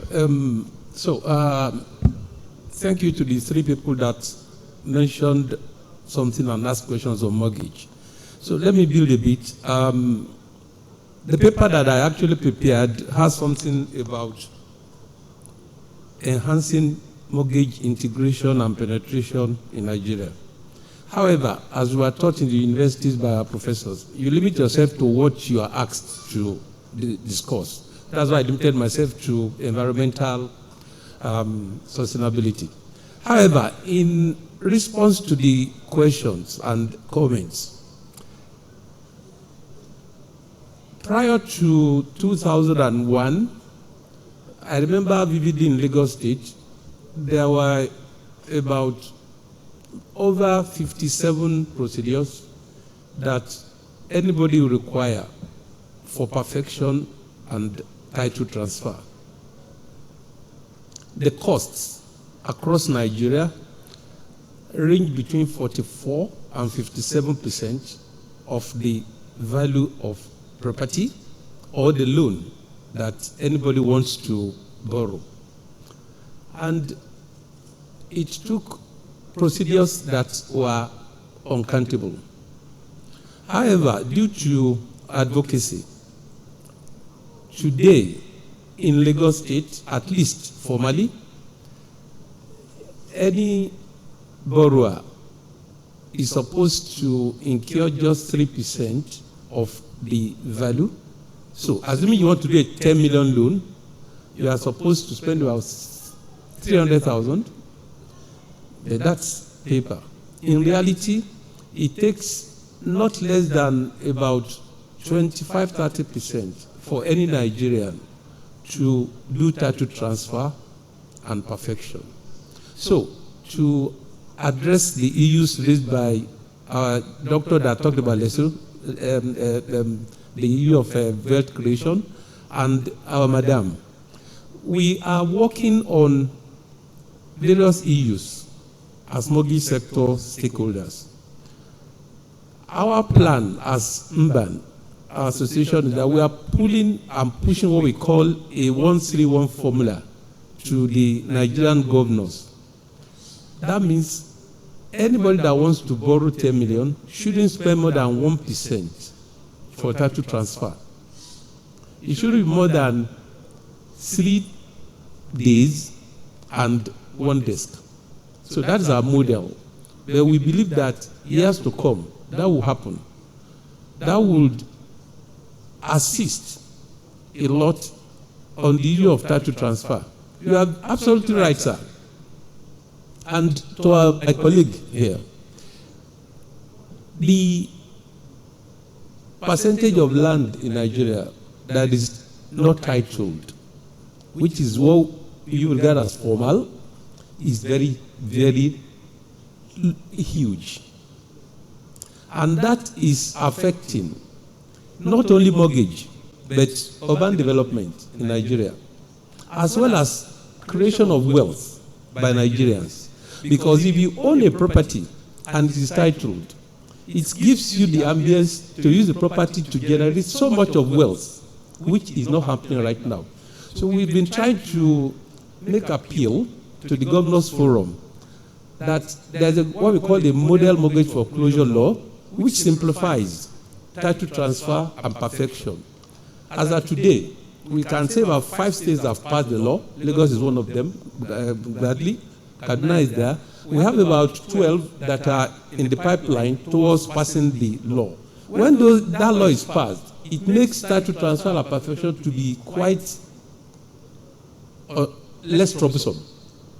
And we have been able to pass to the governors that it will generate more revenue. Because when you have only 1,000 people that have properties today and want to transfer at about 1 million, it's different from when they want to transfer 100,000. So the economies of scale is going to be to the advantage of both the government and the people. But most importantly, the governors are holding this land on behalf of the people. So why should we make what we are holding to become difficult for everybody? To Madam, we are also working on, I'm sure you read of recent, the 25% RSA contribution to those who are pension holders. It was an initiative that came from us, and today we are happy that it is live, which means that those of us that are contributors to pension in Nigeria, you can use at least 25% of your existing contributions, so long as you have done it for 5 years minimum, to be part of your equity towards home ownership as well as rent to own. Because there are 2 avenues that you can own today. You can buy outright and you can do rent to own. So, Madam who mentioned about rent, if you dimension the number very well, what we pay as rent monthly, if we turn it to mortgage, you'll be surprised that most Nigerians will be able to afford over a long period of time. As we had done also, let me assure you that it used to be 5-10 years tenure mortgage in Nigeria, but today it's in 25 and 30 years, which gives a very long period for Nigerians to own. And you can also do joint, a husband and wife. You can jointly own a home once you are able to at least do all the numbers and the mortgage lender is able to appraise you very well. I know that what Nigerians want to hear most is interest rate, because out of 100 Nigerians, if you say take a mortgage, the question we ask is at what rate? We will give you, I will talk to you very soon as to what we are doing and what we have done to address interest rate to at least approaching single digit. Once we achieve it, we'll let you know. Thank you.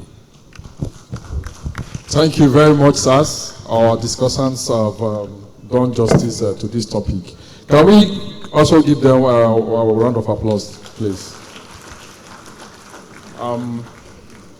Having done justice to the topics, we'll be presenting awards to our discussants. And to do this, I'll be inviting Builder Honorable Bimbo Kolade, the second Vice President, Nigerian Institute of Building, to come and present awards to to our discussant.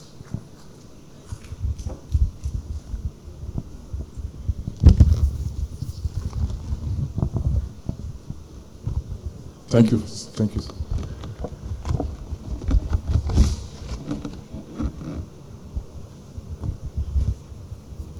Yeah, thank you very much. I'll be calling them one by one, but before I do this,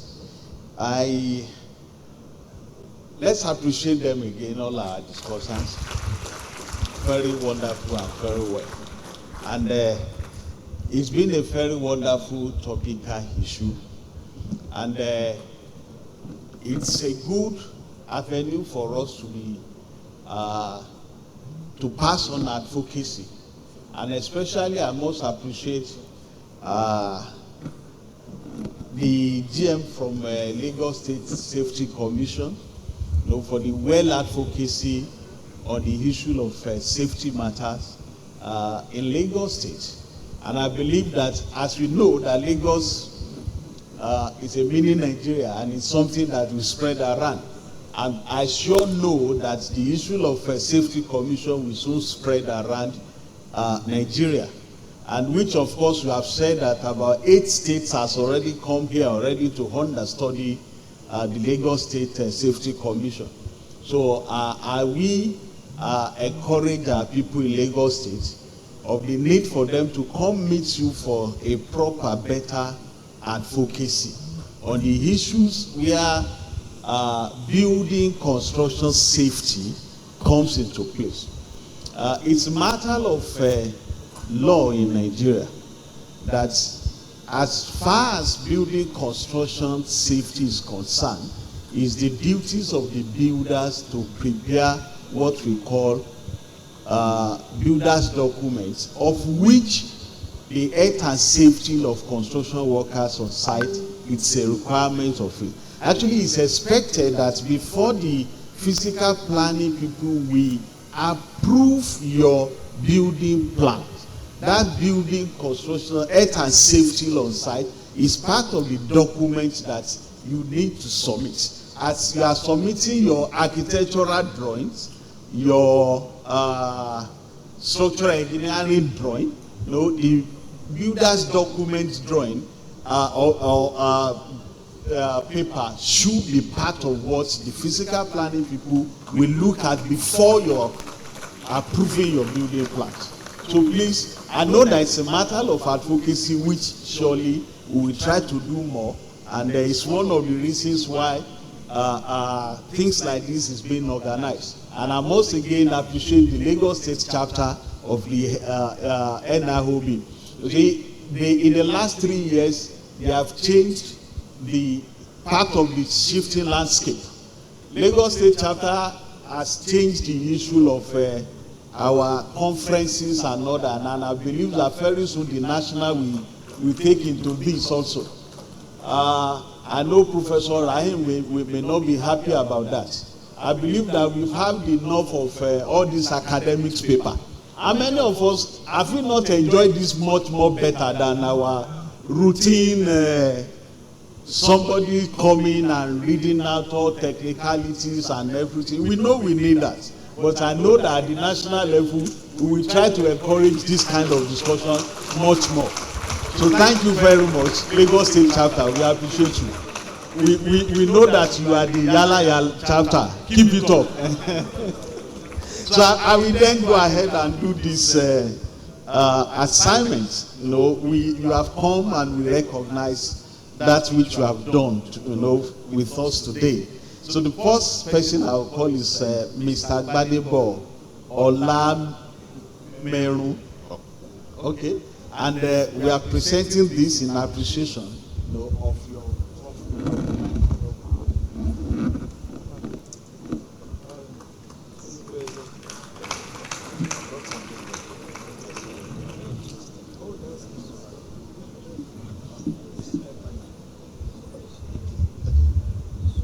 And the next person, Mr. Lanre Omojola. Okay, that's the Director General. Mojola. Oh, okay. That's the Director General, Lagos State Safety Commission.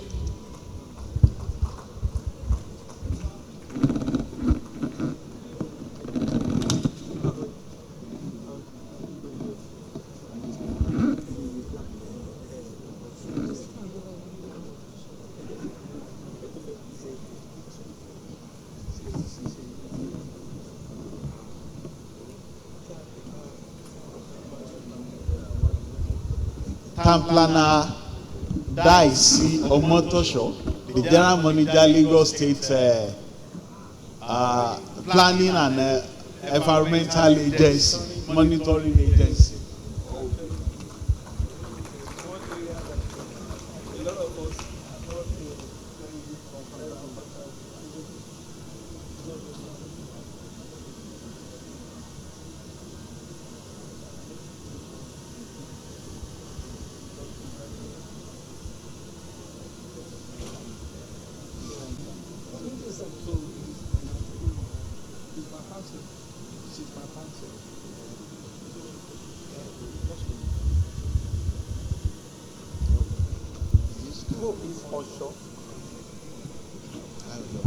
My name is Town Planner Daisy Osho.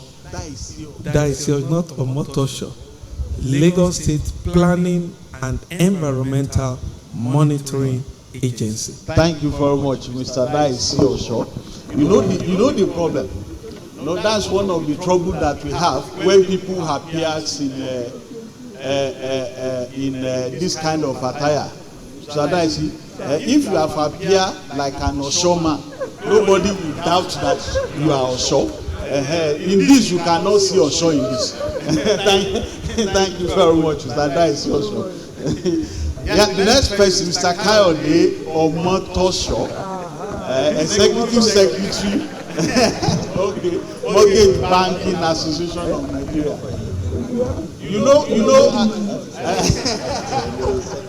Thank you very much. Actually, I wanted to come at you also, because when we are talking of the shifting the landscape, I believe one of the troubles that we have most in Nigeria is that we don't see the mortgage working. In housing development now, there is something else that we say that is an Ibadan system of building, which we have called incremental housing unit. You see, my people in Ibadan, because we will not make mortgage available for us, we will get the plot of land, do our building plan for a 3-bedroom flat, do the foundation for a 3-bedroom flat, bring up the sitting room and the bedroom, and we will park inside the house. We will start living there, and we will start building the house more and more and more. That is how Ibadan becomes the biggest city in Africa that we are seeing today. It's peculiar to us in Ibadan, and we are selling it to the world. That's incremental housing units. But we appeal to you to make the mortgage more available to us. Thank you very much, sir.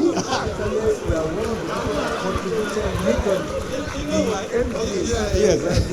So just incidentally, my name is Omotosho. Incidentally, I'm from Ibadan. But that so also incremental building is what we recognize the mortgage. However, my people perish because of lack of knowledge. The issue is that we do not know that mortgage is working, and that's part of the reason why I struggle to be here because of Mr. Obodu. Because the more we have knowledge, the more exposed we will be. The fact is that mortgage is working, but there's something that is a bit difficult with us as Nigerians. We feel interest rate. Once we hear double-digit interest rate, we step back. However, it is better that we do a double-digit interest and be a homeowner and do capital gain on your house than to run off from interest and you can't buy the house and you can't be a wealth builder. Thank you. We'll take it up. Thank you very much, sir. It's incumbent on you to come to the person that. Thank you very much. Thank you very much. Thank you, sir. Without much ado, I'm going to invite the Vice Chairman, Nigerian Institute of Building Lagos State Chapter, in the person of Builder Thomas Adeye, to give a vote of thanks to our panelists. Thereafter, we will now take photographs. Thank you very much. Thank you, everyone. Yeah, on behalf of the Institute and all the great builders here, we say a very big thank you to all our discussants. Starting from the insurance guru. Thank you very much. God will bless you. To my Director General Safety Commission, where we have been calling you and you have been responding to us every time. This is 2019. Thank you very much. God will bless you. We still need more of you. My own GM, Tampolana, that is your show. Thank you very much. The mortgage man, thank you, sir. God bless you. God will be with you all. We have taken we are not taking your time for granted. We know that you are very important to us. We are stakeholders. So we need, whenever we call upon you, we want you to come again. Thank you. God will bless you. To all my great builders, we say a very big thank you for taking your time. We have been here for the past 2 days, and I know we are enjoying the discussion. God will bless all of you. Thank you very much, and remain blessed.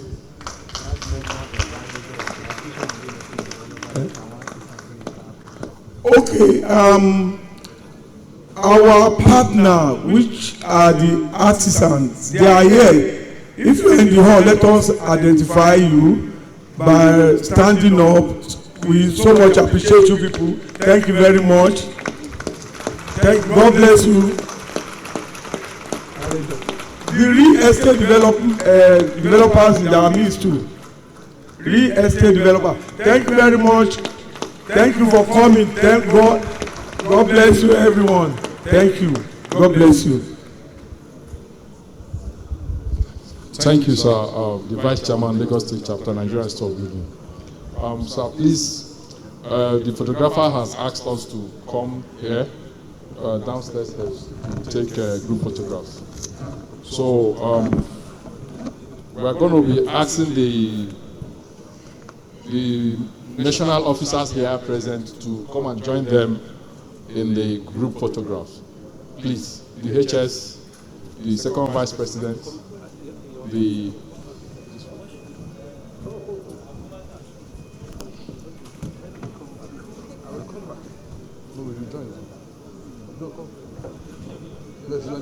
you are joining us.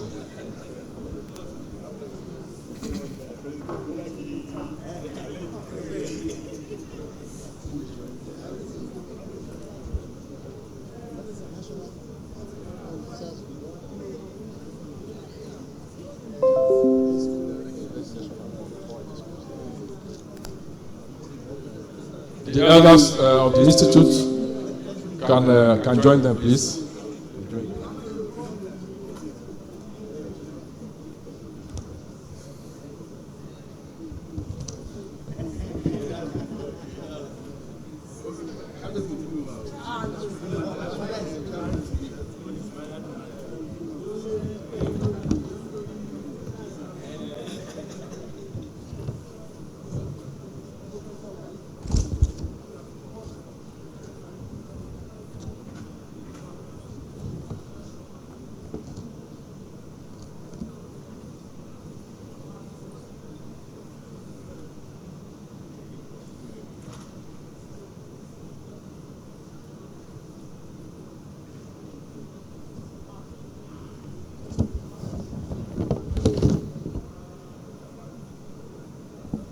Thank you very much.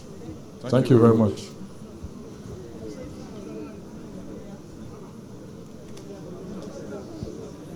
Gigi.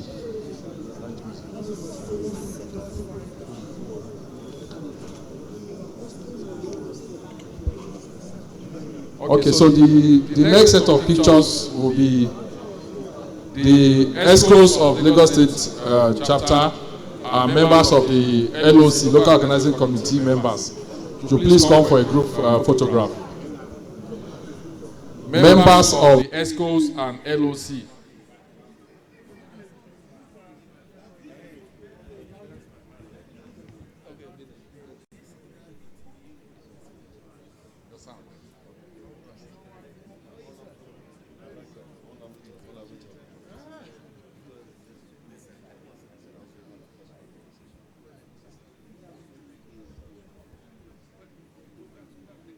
Yeah, please.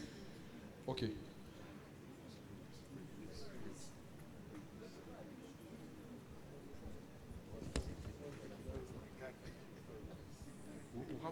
photographs to take. Just Travis, join us. No, photographs, please. LOC and ESCO members, please. Quickly.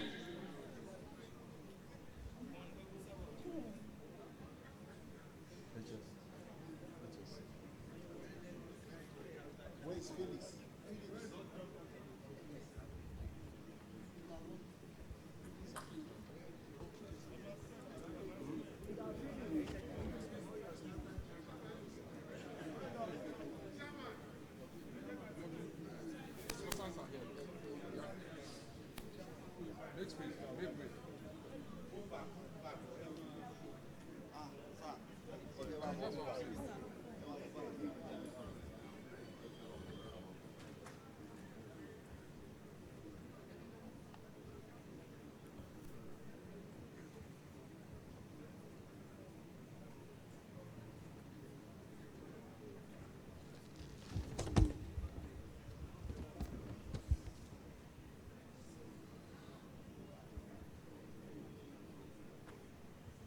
Thank you very much.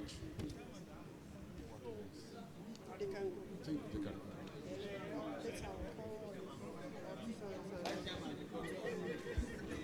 you very much. Quite some.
DJ, music interlude, please.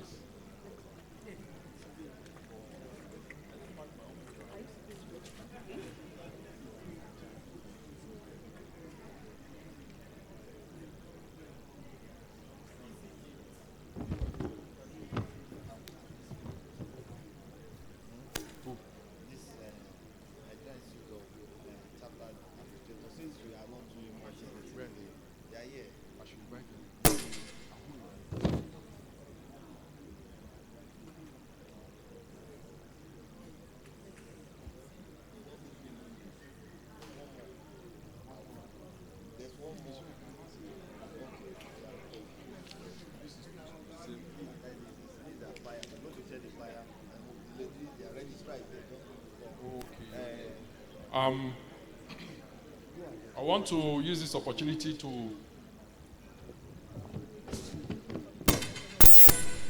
invite members of the Nigerian Institute of Chartered Arbitrators to come and give a little presentation and educate us more on what the Institute is all about.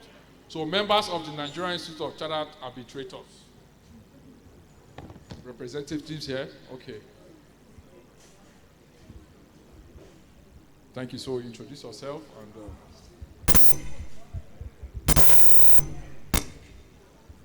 Thank you very much, and good afternoon, everyone. I would like to stand on existing protocols. My name is Chinyere Onuora, and I'm the Deputy Registrar for the Nigerian Institute of Chartered Arbitrators.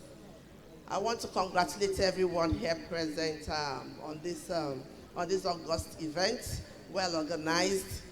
And I'm also happy to be privileged to do this presentation. I feel honored and I thank you all. We're here to inform you about the Nigerian Institute of Chartered Arbitrators annual conference, which is coming on the 24th and the 25th of November. And we are inviting you all to this auspicious occasion. The theme of the conference is the future of arbitration and ADR, developments and sustainability. ADR is actually alternative dispute resolution. Now, I'll tell you a bit about our institute. The Nigerian Institute of Chartered Arbitrators is the first arbitration and ADR institute in sub-Saharan Africa, established in 1979 by the Judge Bola Ajibola, KBESAN FCARB. As the name implies, we train and teach persons about resolving disputes using alternates to litigation, such as arbitration, mediation, and conciliation. These means of resolution of disputes are actually faster than litigation and assures continuation of commercial transactions. So we have as members of our institute people of diverse professions, such as builders, architects, engineers, lawyers, everyone, any professional leaning, in as far as you are involved with human interactions, which will generate disputes. We train our professionals in ADR and how to act as neutrals, as arbitrators and mediators. And at the end of the training, you become versed in settling disputes, like you have building disputes, you can act as an arbitrator or a mediator. So we train you on that, and we train you on the laws guiding your profession in arbitration too. Now, we have specialized trainings as well, and we'd like to partner with with this institute to offer it at a discounted rate. We'd like to invite everyone here present to our conference, as I said, and we'll have you have a tip of the iceberg if you get to our conference. We're distributing our flyers for the said conference, so you'll be able to be versed in what we have to offer. We hope to see you at the conference, and then we hope to see you in the next year as we present our training guidelines to you. Thank you very much for having me. Thank you. Thank you very much. Can we give a round of applause, please? We also have members of the Cement and Concrete Research Group here to, to speak to us about what they do and their program.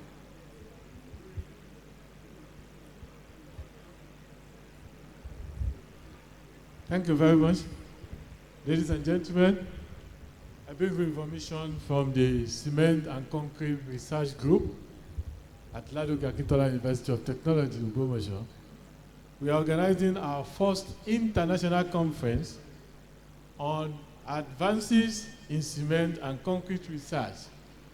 This conference is going to be a hybrid conference, and there we are going to consider issues related to cement and concrete. Particularly, we've been talking about the issues of environmental challenges as well as sustainable construction. So in this conference, we talk more about cement and concrete materials that can be used if you are talking of sustainability and if you want to reduce ozone layers and so on and so forth. Also, yesterday somebody talked about pozzolanic material for use in cement.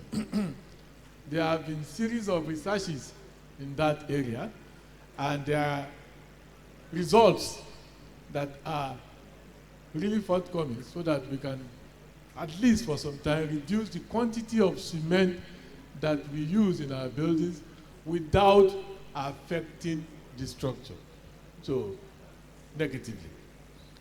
This is what we talk about here. The conference is coming up between 15th and 18th November, and it's going to take place in Ladoke Akintola University of Technology. It's a two-way group. We have two research groups coming together.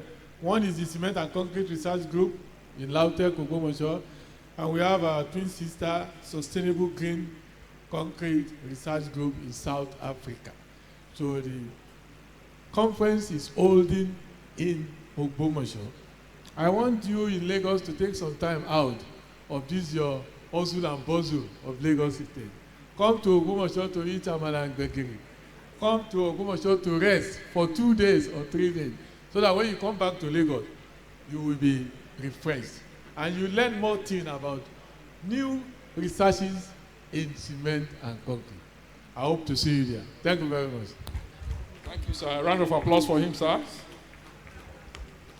We are going to continue with the photo sessions. So I'm inviting members of the ESCO's Lagos State chapter and members of the local organizing committee to quickly come forward for photo sessions. The photo sessions will be followed with members of artisans, different artisan groups, and also followed by members of the reader.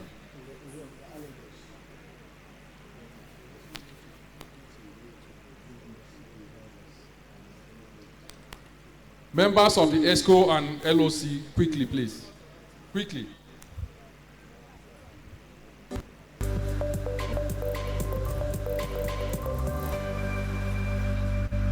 Photo session for members of the ESCOs and local organizing committee, LOC. Quickly, please.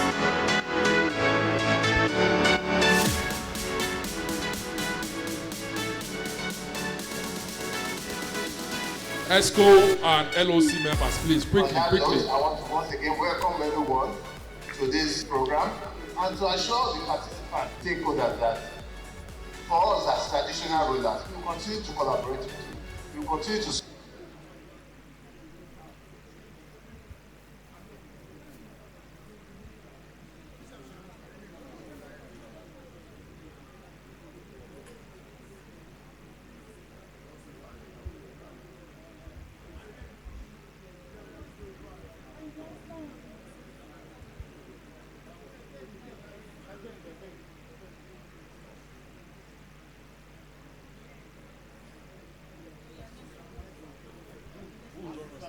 Artisans, so please come join with the ESCOs.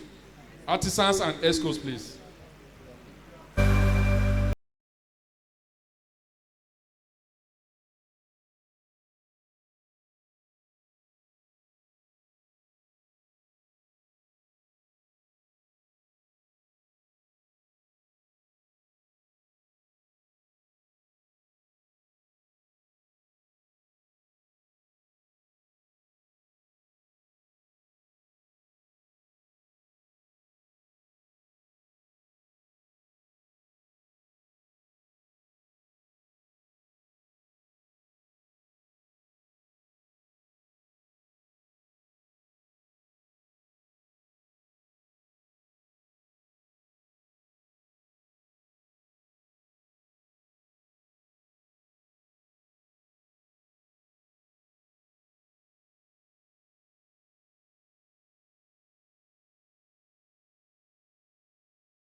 Thank you very much.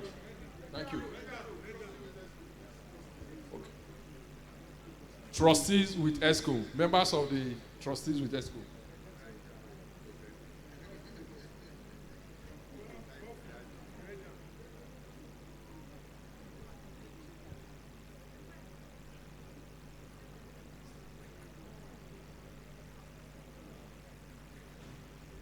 Members of the Red and Real Estate Developers Association, please come forward. Arredor. Okay. Arredos. With the, okay.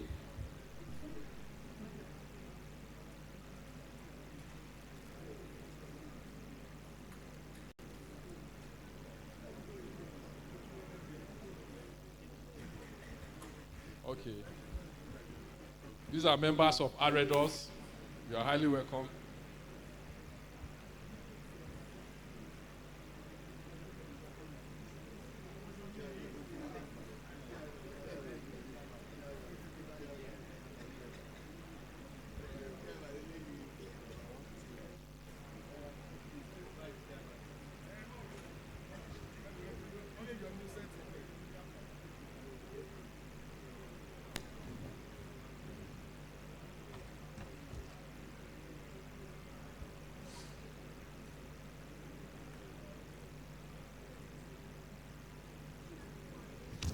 Thank you very much, members of Association of Real Estate Developers of Lagos State.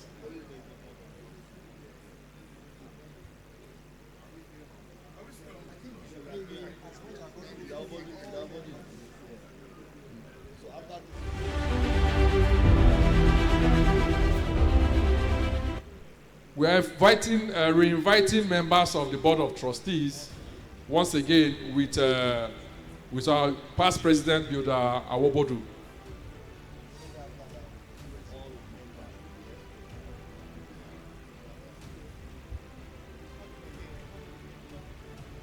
Builder Awobodu, our past president, please come for a photo session.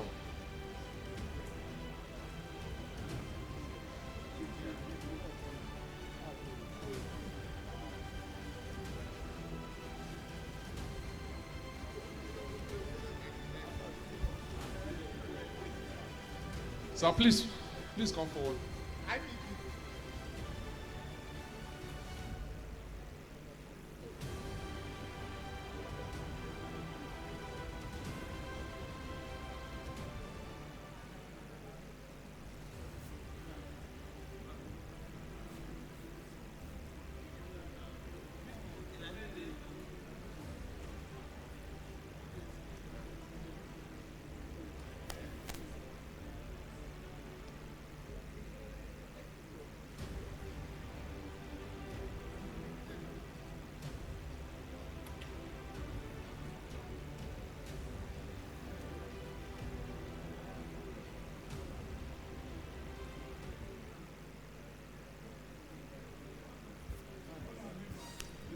Women builders, please. We are inviting the women builders for now, please, to join the ESCOs.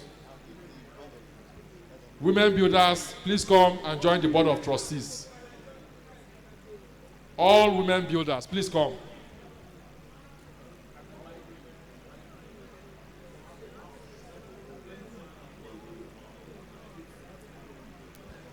Association of Professional Women Builders of Nigeria members, please come forward.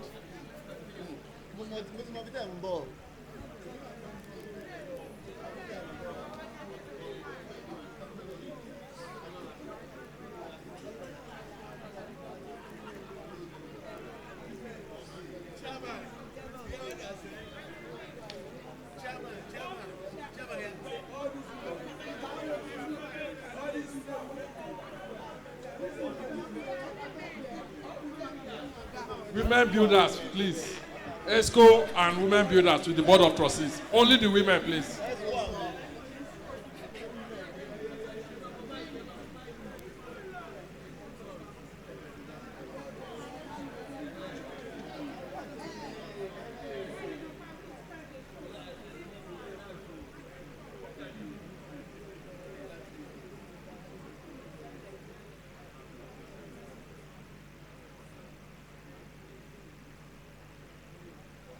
All members with the, what's it called?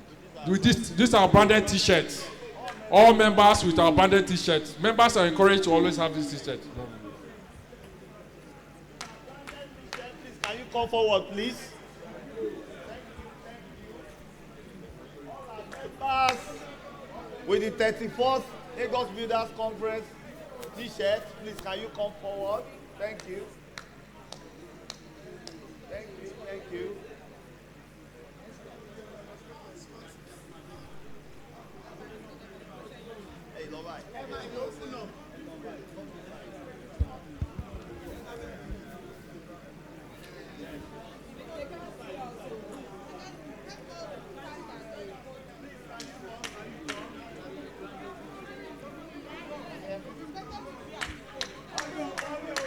Hurry up, hurry up. Please hurry up. You can even go. Candy, you can go on the stage. Okay, please. We are waiting, we are waiting, we are waiting.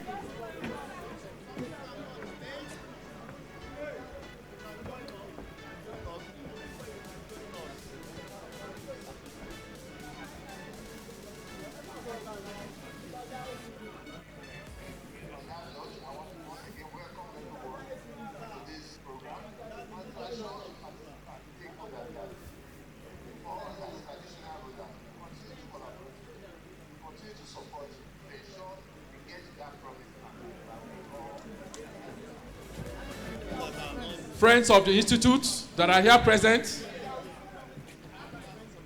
Friends of the Institute. Friends of the Institute, please come forward. That are not members of the NIOB.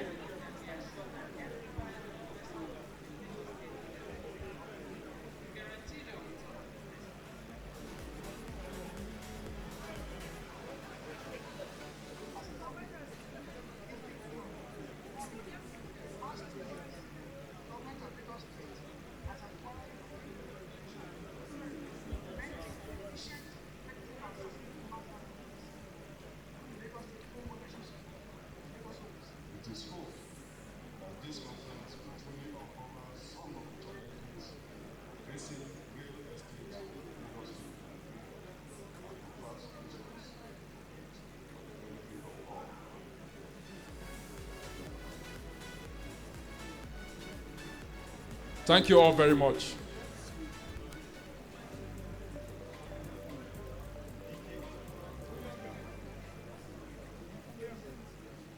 Okay.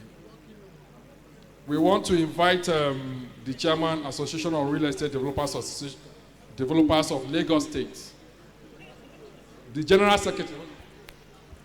Secretary, Association of Real Estate Developers of Lagos State, to please come forward and receive this award.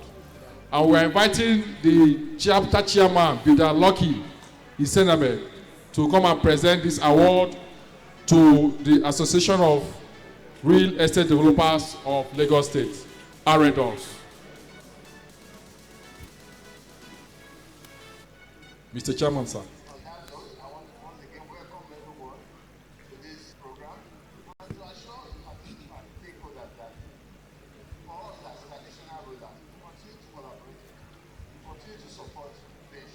On behalf of the Nigerian Institute of Building, Lagos State Chapter, appreciation plaque presented to Chief Bashir Adeniji Lawan, Chairman, Association of Real Estate Developers of Lagos State, ARADOS, as the resource person at the 31st Lagos Builders Conference and annual general meeting on Thursday, 20th October 2022, by order of the Executive Council, signed Builder Lucky Isename, NIOB, Lagos State Chapter.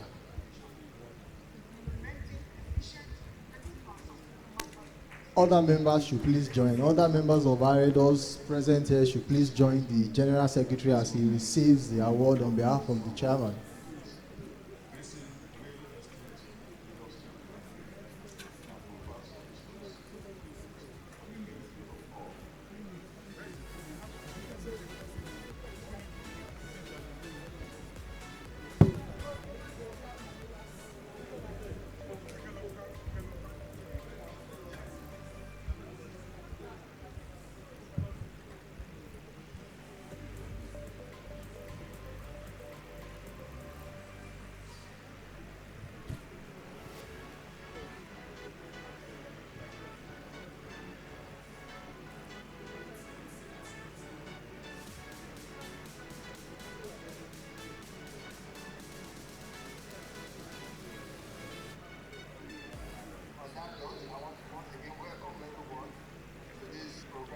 Thank you very much.